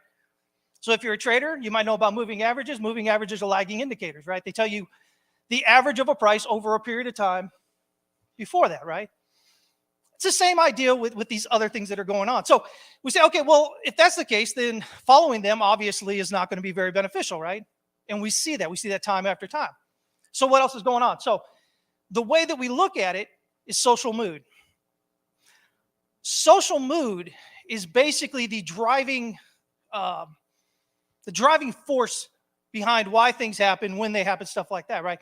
But the social mood is not something that is that's up there top of mind. It's not like I'm sitting there going, yeah, okay, so the social mood is this, right? Because I'm thinking this. It's this thing that happens as the group makes decisions, as the group decides how they feel. Now, when you do that, like I said, the government ends up being they do what the herd says, but only after a very lagging period of time, right? So in terms of finance, you'll have Congress will be passing laws and whatnot, legislation having to do with financial markets. They're usually much more lenient when stock markets are at the top, and much more stringent when they're at the bottom, right? Now, this is absolutely opposite of what they should be doing, right? You should be encouraging investment in creation and whatnot when things are down to the lows. When it's cheaper to do it, when it's easier to do it, you should be encouraging people to get out when things have become overblown. So social mood says, okay, well, we're going to do this. Now, how are we going to show this? Now, obviously, there are not anybody out there saying, hey, this is how we're going to do this. But what we found is that social mood, you can see what it's doing based on the stock market. Now, why is that? It's because the stock market is the quickest way for people to use their money to show you what they're thinking. All right? So you will see things play out in the stock market before you'll see them play out with government or businesses or whatever. They get longer lag times. Businesses, it takes time to expand. It takes time to contract, do all these different things. Stock market's instantaneous. So, okay, well, how can we kind of see that in the stock market? So momentum indicators, things like RSI, that's a great place to start because often, especially the more major, your time frame, so longer time frame, the more significant what you're going to see is this deviation. And we call that a divergence. And so what you'll see is price will make higher highs, and you'll see that momentum indicator start going down. And what that momentum indicator is showing you is that the social mood at that point is heading down right now. The other way we look at that is social mood changes things when it is fearful, when people are fearful, can't even say it, or when they're hopeful. Now, this is going to sound counterintuitive. Negative social mood happens at the end of upward moves in the markets. People are hopeful. Like I told you earlier, they sit here and they wait and they wait and they wait, and finally they just can't wait anymore, and they get in with the hopes that, hey, they got in and it's going to keep going up, right? So they get in and they're hopeful, and the market turns against them. And so when you're looking at social mood, if it's positive social mood, that's when the market starts trending upward. Negative social mood is when it starts trending downward. Like I said, the easiest way to find that is if you use a momentum indicator like RSI, if you're looking at the actual charts, because again, that will start to show that divergence. It will start to show it coming down as price is still going up, showing that that momentum is slowing down. The longer your time frames, the more correct you're going to be as a trader and investor. If you're trading 5-minute chart, 15-minute chart, your view has to be on that 15-minute chart. You cannot be trading a 5-minute chart looking to make thousands of dollars of movement. Sometimes it'll happen, but if you're doing that, most of the time you're going to be wrong, because you're talking about instantaneous mood change right there. So some things to remember, the longer the time frame, the more correct you're going to be. Also, the shorter the time frame, the more you'll have your high frequency traders, you'll have your bots. I'm going to tell you right now, you don't stand much of a chance against them. So if you're trading and you think, oh man, I want to be cool, I want to do scalping, you can be successful with it, but it takes this change in mindset that most people aren't willing to make. All right?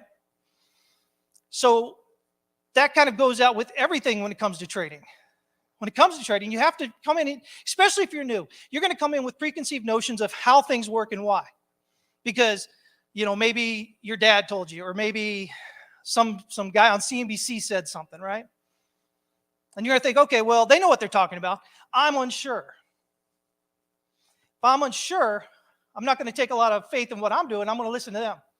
In terms of social media, this is everything we see, the herding response with Twitter, with LiveJournal was something as well. As a matter of fact, let me stop right there real quick. There are studies done that show that Twitter, up to 2 days prior to stock movement, can tell you where that social change is. So they've actually got these studies where they've gone out and they've looked at Twitter, and they said, okay, well, we've got these, we're looking for these certain emotions, and these are the keywords we're looking for. And when we do this, what we found is, okay, up to about 2 days prior to movements in the stock prices, significant movement in stock prices, that you'll see this played out in social media.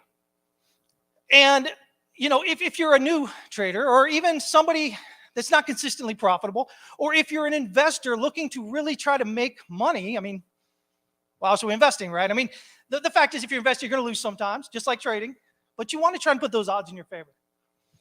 So what you want to do is to get this understanding that the things that you were taught as you grew up, as you came into the markets, many people came into Bitcoin in 2017, the last quarter. Man, price was crazy. Scott and I made a lot of money. It was stupid how easy it was. We went up from 3,500 midway through September to almost 20,000. This was just Bitcoin. The other things in there were just even crazier, stupid things. So most people come in at that time when they can't, and not even really at that point, they were coming in at 15,000. They were coming at 18,000. Like I said, this guy, I cannot remember who it was, had a huge following though, and like I said, was saying Bitcoin 80,000 by February. Not even 2 months, I think it was like a month and a half. It's crazy. But it's the same thing we fall into, herding behavior, right? We want things to happen quicker than they should. We don't want to be realistic about things. So we can look at recently, APYs on those on those nice little accounts everybody's putting money into, right? Those crypto accounts, right? And then we saw Three Arrows Capital go down. And Luna dropped. And all this, and Voyager and Celsius and all these companies, They had all this excess money they had put somewhere, so they stick it with 3 R's Capital and others like them. And they're just going in, right? Because it couldn't stop, right? It had to keep going up. But it didn't. It didn't. And this is what always happens. And so the thing is, you sit here and you listen to these big companies, these big people, these people that manage billions of dollars, and you say, okay, you're managing all this money, you must know what you're talking about, so I'm going to listen to you. But the reality of it is, even amongst financial managers, most of them lose money. Most of them lose money. Even on the ones that make money, the people involved with them, so if you put money into one of them, the way in which you take out money and put money in mimics the way that you normally take money out and put money into a stock market. So you can have somebody that's up 36% year over year, and you're still down 50%. Because this is them versus what you're doing, and you're still in that herd that you're in. So you look at it and you go, okay, well, so the social mood directs what's going on. Social mood tells us, okay, this is the way that things are going to start leaning, this is the way they're going to start changing. The quickest way we see this, and now we know, is like Twitter, but it shows up in the stock market, right? So your goal then, as an investor or a trader, is to try to figure out where these things are happening in the stock market. Like I said, one of the easiest ways to do that are momentum indicators, okay? Because again, they tell you what is that momentum. And they will tell you where the local tops are. They'll tell you where the stronger tops are, the longer term tops. And the same thing with the bottoms. You can see them on the bottoms. You'll see price will hit a lower low. It'll make a new low price. Let's say you've got the daily chart on there, and over a couple of weeks, you'll see the price makes a couple of notable lows. And you'll see that RSI, for instance, is under 20, and it's making higher lows. And so that tells you that momentum is building up. So if you are trying to invest, or if you're trying to trade, if you're trying to invest, you want that longer time frame, but even on the shorter time frames, if you're trying to trade, that's when you want to get in. Here's the other problem. As traders, again, as I mentioned earlier, we want things to happen like yesterday, right? We all got in. We got in when everything's sky high and doing all right, and we finally decide, we got to get in. And then we imagine, man, we're going to be that guy who makes $1 million. My $100 in my account is going to make me $1 million next week. Next week. Doesn't happen. But we all go through that. We all do that. I did that the same way when I first started. So you got to be more realistic. You've got to be realistic. It's going to take time. But the thing I like to share with people is, you know what? If it takes 5 years to get where you want to get in terms of trading in the market or investing in the market, what are you going to be doing in 5 years anyway? If you're at a job that you really don't care for, or maybe you like your job, but it's just not paying enough. You'd love to be able to do it, but you're having trouble meeting them bills and whatever, so you're looking for this way out, right? Well, at the end of the day, 5 years from now, you're still going to be doing those things. But if you approach trading correctly with that longer term mindset, you're not trying to get rich overnight, which I'm going to tell you is kind of hard because, again, hurting, right? We see on Twitter. I keep bringing up the crypto side of this because in my years of experience, so, I've been doing this 1995. So what is that, 10, 20, holy sheesh, it's almost 30 years. Okay. Always seems so long when I think about it. But the thing is, nothing has changed over all this time. Everybody, the same things I thought, the same way I acted when I first came in, are the same ways that people getting in today and tomorrow still act. And so we think, okay, well, maybe if people get this figured out, then maybe the market will regulate a bit better, right, on itself, right? But it doesn't, because there's always new people coming in. You've always got new people, this new, fresh income, people coming, you got people leaving, right? So the people that are figuring out might stick around a bit, or maybe they make their money and they're out. Most of the time, people lose their money and they're out. And it's sad because I'm here to tell you, trading, investing properly, it gives you this great life. It's amazing. But you absolutely have to do it correctly, which means it starts with the way in which you look at the markets. You can't sit here and look at it the way that you come in. You cannot go here and go, okay, well, I'm going to look at fundamental analysis here. GDP is this. Interest rates are this. Because most of the time that stuff takes an expertise, a level of expertise that most people don't have. And even those that have it, the economists, tend to hurt as well. Like I said, hurting happens at all levels. Nobody is immune to it. We are human beings. We're social creatures. We're all about emotions. That's what drives us, right? And this is the same thing that plays out, unfortunately, to our detriment in what's going on there. Now, economists will get you and they'll tell you, okay, well,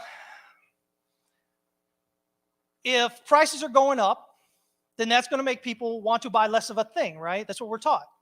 The price of a TV is going up. Well, I have to decide, what am I going to do with my limited source of funds? I might not do it, right? As prices go down, I'm going, oh, well, hey, that's a lot less now. I can afford this and go give me some ice cream later. All right, we'll do that. But when it comes to the markets, things are different. So even on the economic side of it, your producers look at it as, okay, if prices are going up, I'm going to continue to produce more because people are buying, right? Obviously, they're buying. Prices are going up because there's more money chasing after fewer products, right? And they're going to want to do that. And as prices come down, your producers are going to want to make less of a thing. So this, what I'm trying to say is this is the way that when you look at economists that are trying to explain the financial markets, this is the way that they try to explain it to you. But it doesn't work that way, right?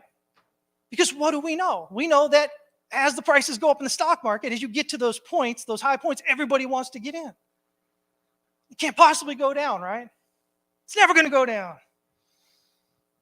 Example of this, if you're in the crypto space, last year, you might remember laser eyes. Remember that? It was everywhere, right? I'm proud to say I did not get involved in that. But the one thing that happened there, and like I said, it's verifiable there, but one of my streams on YouTube, where I was doing this live stream for everybody, I made this prediction, this comment, and I said, listen, we've got all this spaghetti arms is what I think they were saying, or something, and diamond hands and paper hands and whatever fingers and laser eyes. And I said, man, when you're looking at euphoria, this is what it looks like. Because a lot of times new traders don't know what that is. They're like, oh, well, everybody in my feed is bullish or bearish or something, and that's the way it is. Well, your social media feeds are curated to what their algorithm thinks that you want to see. So it's not really, most of the time, showing you how everything is. But nonetheless, everybody's all crazy at that time. And I made it a point there. I said, well, listen, I don't think this is the top, but this is a top. I said, everything's just crazy here. Things need to cool down a bit. And sure enough, it was probably within probably a few weeks of that at the most, I think, that we got that top there around April of 2021. And of course, it came down. And so, it's about understanding how people are going, right? How things are going. So again, I just want to put this up again here. When you get to the top of a market, everybody is hopeful. And hopefulness is about unsurety. It's about being unsure of things. Being unsure is a negative social mood. So when you get to the tops of the markets and everything's going crazy and frothy, it doesn't mean that you're going to get at the very top. Stop chasing tops, highest prices, lowest prices, stuff like that. You're rarely ever going to get that. But just start getting understanding, start paying attention where that social mood is. All right? Pay attention that people are getting frothy, that they're getting crazy, and it's going to be hard. It's going to be difficult. It's not easy because you're going to be in there with them. And you'll be in there, and maybe you got in a little bit earlier, and you're like, yeah, I'll make me some money. It's the craziest thing. I saw a tweet the other day from a guy. And it wasn't anybody that I followed, just happened to come up on my feed. And he said, I was up 1.5 million. He said, last year. He said, I'm only up about 35,000 right now. 1.4 to 35. What does that do? So emotionally, that makes you sick. Emotionally, you get to the point where you're like, man, I can't sell. But guess what? Most of y'all eventually sell. You eventually sell, and usually it's right around that bottom. And then you're too scared. You're unsure. You're too scared to get back in. You're not watching anything else. You're paying attention to what everybody else is saying and what everybody else is doing. And this cycle just repeats over and over again. And so the best thing you can do is try to remove yourself from these areas of hurting behavior. Because it's tough enough just to do it on yourself. It's tough enough with your own emotions not to get in at the top, not to get out at the bottom. But again, we see this time and time again, this is what usually happens. So now there's a lot more to this. This is it's a very deep subject in terms of the ways in which it goes, because it's not just in financial markets, but it's in social markets, it's in government, it's in everything that we do. This shows up prevalently. So I don't get anything for saying this, but a great place to start, there's a book called The Socioeconomic Theory of Finance. It's a pretty big book, but it's an easy read. And Prechter gives you a lot of charts, a lot of data showing these things. Shows you how hemlines, this is something that's been done a few times, how hemlines determine how the stock market's going up or down, the length of the hemline, things like that. Yes. It's the socioeconomic theory of finance. Yeah. The author is Prechter, P-R-E-C-H-T-E-R. And so, yeah, so, you know, when we see this, again, I'm going over here a little bit, so I'm going to get done. But listen, when you do this, I kind of mentioned about Elliott wave to begin with. Elliott wave is a way of showing you, again, how predictable people are in their action, whatever. Now, that doesn't mean that you're going to be right every time you do it, because you are still subject to your own hurting behaviors in how you evaluate that data. But if done correctly, what Elliott wave does is it gives you areas of validation and invalidation. So even if you're wrong on how far you think price is going, you know that if it does a certain thing, it goes through a certain level, that you're no longer correct. You should be out. Or if it goes to a certain level, then you know that you're closer to being correct than you're not. And so that's a great way to kind of apply socioeconomic theory. Once you get just beyond the basics of understanding that, you know, how the mood or how the people hurt and how they act. But it is something like any other skill, guys. You know, trading in general, it's like any other skill. It takes time, takes constant practice, and it takes practicing correctly. You're not going to become a pro footballer. You're not going to become a classic pianist playing at some huge event or anything, you know, unless you're doing those things over and over and over again and doing them properly, right? So unlike 2017 in crypto, when everybody did something new every week, Wyckoff 1 week, Elliott wave the next week, and after 2 days of, excuse the way I say this, half-assing it, they kind of said, well, this don't work. They went on, right? You can't be like that. Practically all these ways that you can learn to trade the market, these systems, they work. I know. I've gone through so many of them, trying to learn, you know, the markets over the years. You just have to be able to listen to it, have an open mind so that you accept that maybe the way you look at things is not the way they are. And then you have to be able to learn it correctly, practice it correctly, and practice it consistently. So, all right. Anybody have any questions for Chris? Please feel free. We do have a few more minutes. If not, totally cool. Here, we got one right here. What's going on? XRP, what about it? Best trade Chris ever made in his entire life. I was there. Yeah, True story. XRP. So I came in 2017. I was trading other markets before that. I'm still a big Forex nerd. I love currencies. But I came in, and so my fourth purchase, I bought Bitcoin, I bought Ethereum, I bought Litecoin. Everybody did back in 2017. Then I bought XRP. Bought at 66/100ths of a cent. Sold at an average price of 286 in December. All right. Now, yeah, he was. Now, the thing about XRP now is everybody got freaked out, right? Everybody got freaked out. Oh my God, the SEC's coming after. Oh my God, do this, right? So what I said at the time, and you know, you had Coinbase and everybody else kind of delisting them and everything. And I told people, I said, listen, here's the thing.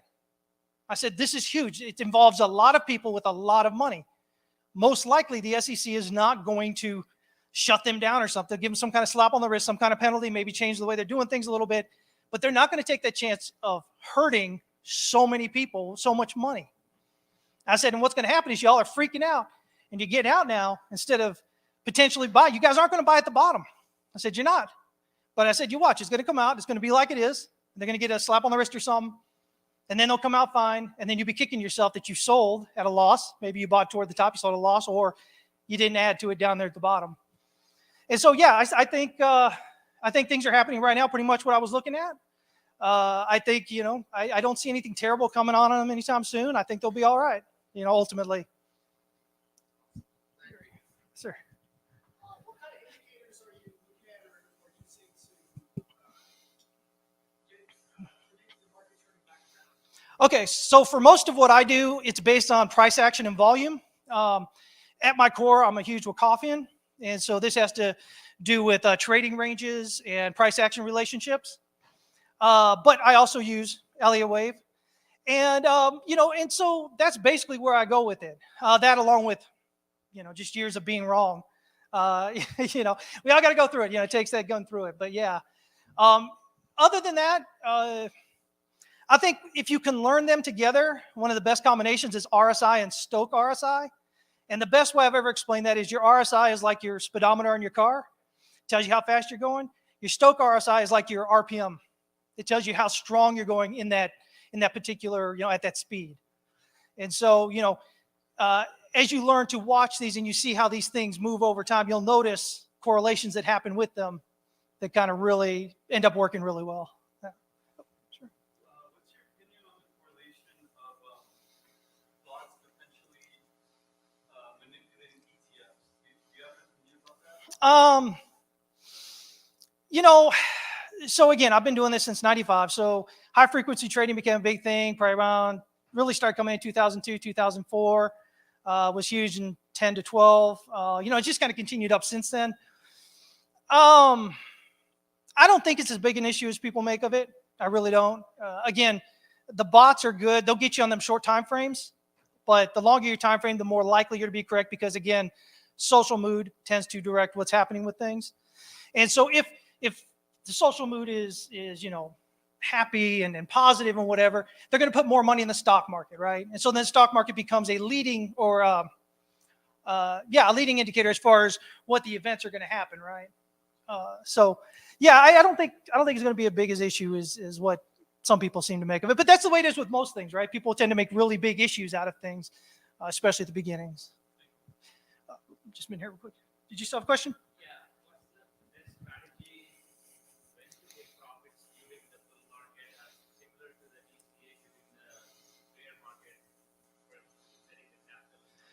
Yeah, great question. So the one thing we can know is that nobody ever went broke taking profits. So I'm a strong believer in actually taking profits consistently. Most people are kind of scared to do that because they're like, you feel like, oh, I got lucky that I got in on this move. If I get out and it keeps going up, what am I going to do? I'm going to miss out. Well, your mindset's wrong. First of all, concentrate on the fact you made profits because most people don't. And then you can work on the entry again. But yeah, so I would look, if you're trying to get in Bitcoin at a lower point and you're trying to ride it out for a while, you shouldn't be looking under a day. You should be looking at daily, weekly charts.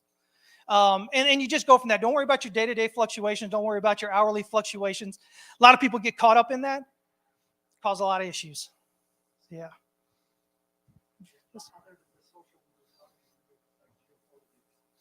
Geopolitics are a product of social mood. So again, unfortunately, it's a really short time, so I don't have a lot to go into this, but the idea is that social mood directs everything else. Social mood is where it begins, and it shows itself up, like I said, in Twitter posts and then in stock markets or other markets. Lagging indicators or lagging responses to that are government action, because government takes the time to build up consensus, to do its thing. And so if you actually look at Russia's index, their stock market index, you can see that when they invaded Crimea and then when they invaded Ukraine, both happened at the bottoms of their markets. So what it is they'd been in a bear market for a while. So social mood was negative for a while. And once social mood is negative for an extended period of time, in your country, you start doing things that normally wouldn't do, right? People don't really go to war when they're happy, right? But they do it when it's down at the bottom, when the social mood is down really low. So, this is the hard part. This is the hard part for people to get to. They're like, but everybody says, oh, we got to watch this and this and this. And what they're watching are the lagging effects of what's already happened, which means you're going to keep basing your bets on lagging effects. So you're always going to be behind the 8 ball. If you're trading news, you're always behind. The news is in the charts. Just got to understand how to read it, right? Yeah. I think that's all the time we've got, unfortunately, man. guys. But you can follow him on Twitter. It's TX West Capital. And also, he has an incredible group if you actually want to learn more. I'm telling you, this is where I learned basically everything I know. And I'm sure you guys saw why that's the case after listening to speak for about 45 minutes. Everybody, Christopher Inks, thank you. And in about 5 minutes, we have the last panel before we go to lunch. It's going to be myself and Crypto NDO to some of your questions about taking profit and how to survive. We're going to be talking about how to protect your capital during a bear market, Wendy and I together in about 5 minutes. So stick around.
Yeah, globally. Yay. in the entire world. Yeah, I see the applause. Thank you. And incredibly well deserved. Wendy and I have done quite a few of these conversations together in various formats on both her channels and mine, in person and We over just did Zoom. one. We did. We did. And so the topic today that we're going to discuss, which I think probably resonates with everybody, is how to preserve your capital during a bear market, because I think we have consensus that this is a brutal, brutal crypto winter. Everything winter. It's disingenuous just to call it a crypto winter. I hate that narrative. And so there come times as a trader, an investor, as someone in the community, where it's a lot more important to keep what you have than to try to push it and earn more, right? And I think that that's sort of the topic of today. Can we agree that we are in the depths of a bear market here? It's pretty bad, but I actually don't like to call it a bear market. I like to call it a protect your capital market, because that's our job. Whether you're holding $20 of Bitcoin or 20 Bitcoin, the name of the game is protecting your capital so that you can prepare yourself for the next bull run, because it is coming. People like money. Greed is there. Human emotion is there. Number will go up again. We just don't know when. Yeah, I think it's inevitable, and people get caught up in the cycle. And the best bottom signals are actually when people tell you there will never be another bull market and that everything's going to zero and that the entire space is dead, right? And I think we're starting to see that sentiment. But as you said, we're in a protect your capital market. That's easy to say. It's not so easy to do. So can you give us some practical strategies or ideas on how people should be protecting their capital?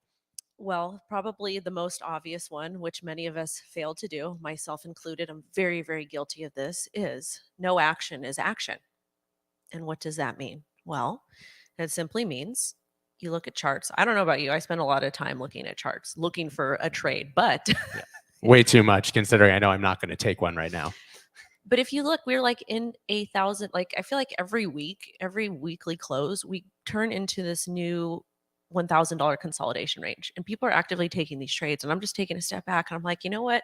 You have fun, y'all have fun. I'm not interested in it. And that's part of no action is an action. And the reason why is, if you're not feeling confident with something, maybe if you're tired, maybe if you're hungry, maybe if you got like emotions going on, there's stuff going on at home, or if you're just seeing all of this volatility and you're not 100% confident in yourself, it's okay to take a step back and not take an action. And the reason why is, if you feel the need to just enter into all these trades, chances are you're probably going to lose. What is a good hit rate? Like 60% for somebody, 70%? Yeah, I think that that's incredible. I think you can actually make money with a 30 or 40% hit rate if you're losing small and winning big. So 60 is epic. Yeah, so most people, they don't have a great hit rate. And this goes not with only trading crypto, but trading stocks and also trading NFTs. There's actually a strategy to trade NFTs and practice risk management at the same time. Most people don't do it, but we can kind of get into that in a little bit, because it's a completely different ecosystem. Go ahead and talk about that, because that's something that's actually way outside of my wheelhouse. All right. So one of my terms that I love to use, and I scream and I yell this to my audience. I yell at Instagram, at TikTok, YouTube, not so much Twitter anymore, because they think they're more experienced and they know more than I do. So not my place to tell them to take profit. But it's called a moon bag. And that basically means you've decided that you want to invest in something, risk some capital. You're using disposable income. I hope all of you are using disposable income. Are you? Please say yes. Okay, good.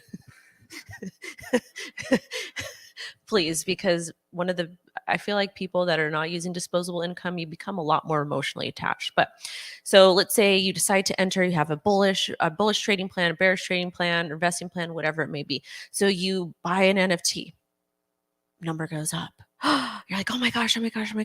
Well, instead of just buying one NFT, you should actually, in fact, be considering buying 2 NFTs. And of course, you make sure that you're doing your due diligence on all of this stuff. You don't just buy because you saw somebody on Twitter talk about it or on YouTube or whatever it is.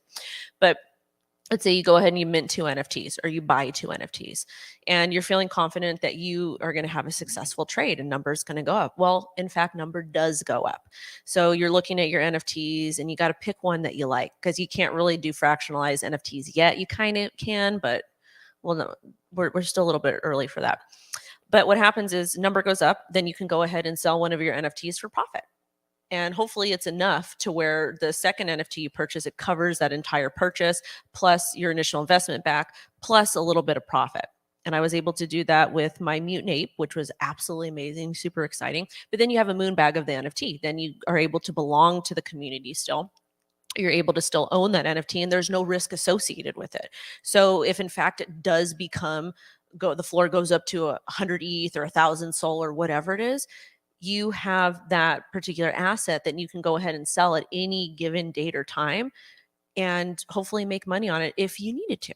I think that lesson actually applies to any investment or trading. And we've had questions about how to take profit even during the bull market, which is a good way to prepare for the bear market that people at that point don't realize is coming, right? So the same thing on the opposite side, but is always selling some and keeping some because you don't know what's going to happen. And if you're then playing with the house's money, it removes a lot of the emotional attachment to it. I mean, we're in a casino right now. Everybody should understand playing with the house's money, but you got to take profit in the bull market to be able to weather and to be able to buy the dip in the bear market, right? You have to have cash obviously available. So that leads to the next obvious question, which is, should people be buying during this bear market?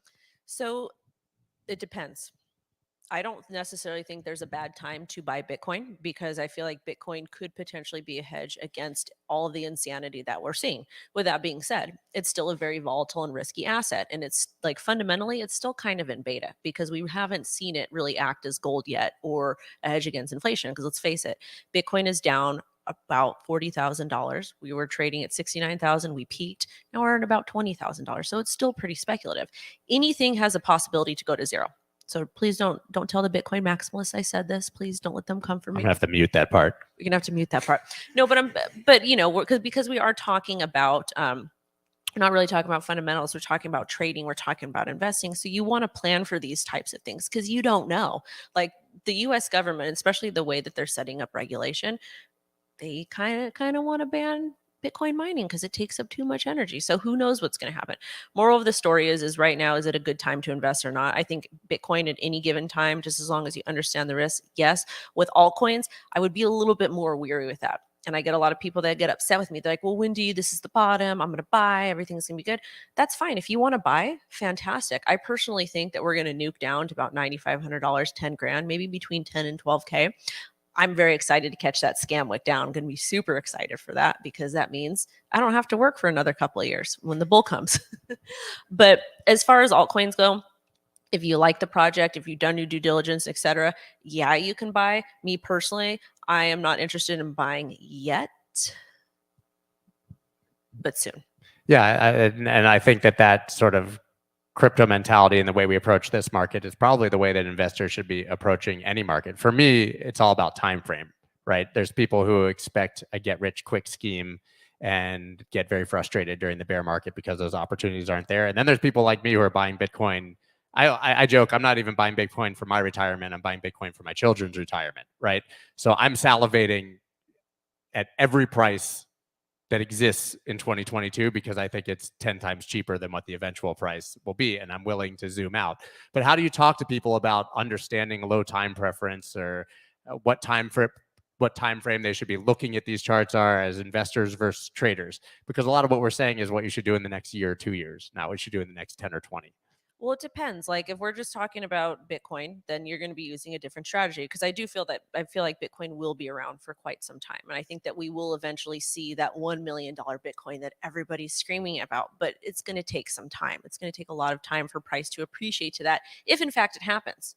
And another thing is we shouldn't talk in absolutes ever, because there's a lot of things that happened a couple months ago that no one in crypto thought was going to happen. No one thought it was going to happen, and it did happen. So when you're looking, it kind of depends. If you're an investor, you can dollar cost average. That makes sense because trading is hard. Reading charts is hard. A lot of indicators are very math backed, and it's okay for this stuff to be hard. If you don't understand it, that's okay. You don't have to. Dollar cost averaging is a good method, just as long as you understand what the risks are. Me personally, I like to set limit orders. The reason why I like to set limit orders is I don't like to be told what to do, and I don't want the market to tell me what to do. But if you're somebody who's actively trading, then you do want to look at lower time frames. If you're somebody who just wants to dollar cost average, you don't want to read charts, then just dollar cost average. But the lower time frames are for people who are actively trading. Or let's say, for example, you've got ants in your pants and you're like, I have to buy this now. I have to invest now. Oh my goodness. Well, then you might want to consider learning about basic support and resistance and looking at the lower time frames. Right. I think as an investor, you could throw charts out the window in general, right? That's really a very trader specific thing. And I always joke that generational wealth has been acquired over, for hundreds of years by people simply investing and leaving their money there and letting inflation do all of the work, right? The richest people in the world have probably never looked at a chart and tried to decide their entry point for their investments. They're just investing for their retirement slowly and basically letting that money continue to work for them. So I think for 99% of people, as you said, trading is very hard. They're probably going to be better served by taking that longer time frame approach and just viewing it that way. And so when you're approaching this market, are there things that you're specifically interested in? We've talked about Bitcoin a lot, and I know you're waiting on altcoins, but like, is there a specific quality that you're looking for that would be worthy of buying in a bear market? Something that excites you, a new use case? We've had DeFi summer, NFT summer, metaverse fall. Like, it's hard to sort of decide what is actually worth investing in moving forward, even with that sort of long time frame. So there's two different types of things that we're really paying attention to right now. The first thing is going to be projects that can directly compete with Ethereum. Because let's face it, love or hate Ethereum, it has kind of set the stage for utility. You can say Ethereum's a security or not, doesn't really matter, but it set the stage for utility. So you want to look at other projects that are able to directly compete with Ethereum. Why? Well, when you're looking at a very competitive market, people are going to try to outdo each other. The egos in crypto are very, very, very big, very, very big. So if you got a bunch of guys that have got this big ego, and that's not a slam, this is a good thing. Got a bunch of guys that got this big ego, they're going to be directly competing and fighting with each other to see who's the best. And that's fantastic for investors and traders because we can kind of pay attention to that and say, oh, this person's building this or this person's building that. I might want to study this and see if it's a good investment. So Ethereum competitors are going to be important. Another reason why is with the smart contract capabilities and with NFTs. NFTs have finally set the stage, which is super exciting. And the NFT, like the whole entire NFT ecosystem is going to completely transform. We're going to see NFTs help with for creators, like real creators, not creators like me, but I'm talking about musicians and authors and actors and all kinds of stuff. We're going to see a lot of great things happen. And then also too with any types of records, any type of public records. So that's one of the reasons why I want to pay attention to Ethereum competitors. Another sector of the market that I'm paying attention to are NFTs, Metaverse, Web3. Because for some reason in the crypto community, Bitcoin, NFTs, altcoins, they all have these different communities. But I'm telling my audience now, and we're covering a lot of NFT news, is because I'm trying to help them position for the next bull run, to be able to help them spot good projects that are going to be around, projects with valid use cases and utility.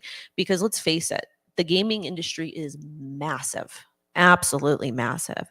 So if you're paying attention to projects that have these that are directly kind of competing with traditional gaming industry, there's definitely going to be a market for it. We just don't know when.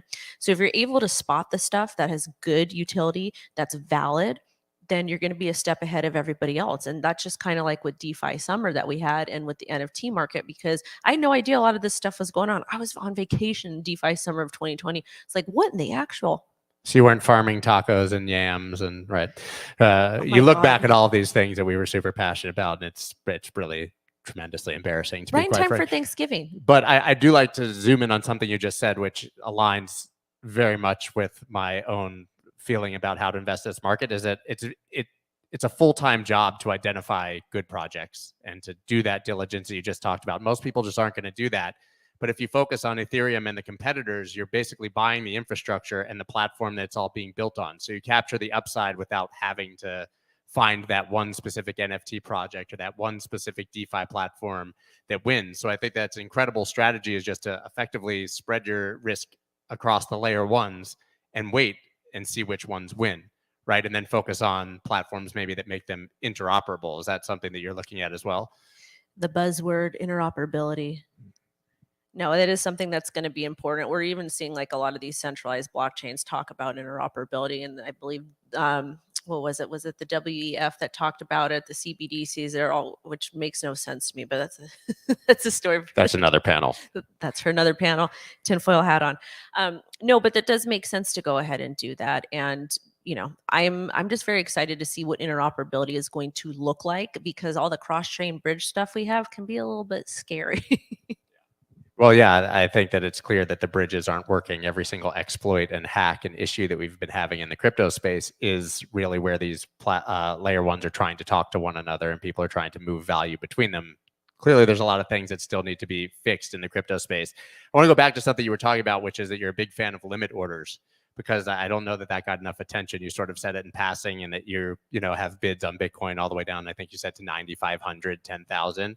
And I know you get a lot of criticism for saying that, right? But it's important people to realize you're not saying it's going to go there. You're saying you're ready for if it does. I can speak anecdotally. I'll never forget on March 12th, 2020, the day that crypto died, Bitcoin had gone down from 9,000 to 6,000. And so I was getting ready to go to bed. I was kind of upset, obviously, about the price. And I said to my wife, I'm just going to put a bunch of bids in at like $3,500, $4,000, because who knows, it could get there in the next couple of weeks. I woke up the next day, the price was exactly the same. And it took me 12 hours to realize that I had filled all of my bids when the market crashed at 4,000. I was up 50% when I woke up. So the joke being that the best trades are made in your sleep when you don't think the price will actually go where you're going. But I think that's important for investors as well. You don't need to buy here, right? You can go ahead and set those bids and wait. It might take 6 months. It might take a year. It might never fill, but then you missed nothing, right? I mean, dollar cost averaging is a really great strategy, especially for people who kind of get intimidated by charts, and that's okay. But if you're somebody who really, really believes that Bitcoin is in fact going to go to $1 million, or coin 1, 2, 3, 4, 5, whatever it is, setting limit orders is another really, really great strategy, because basically you are dictating to the market where you feel comfortable buying. The market is not dictating to you.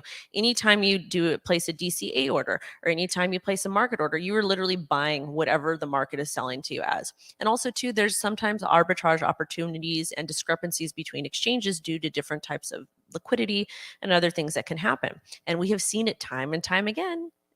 We get these scam wicks.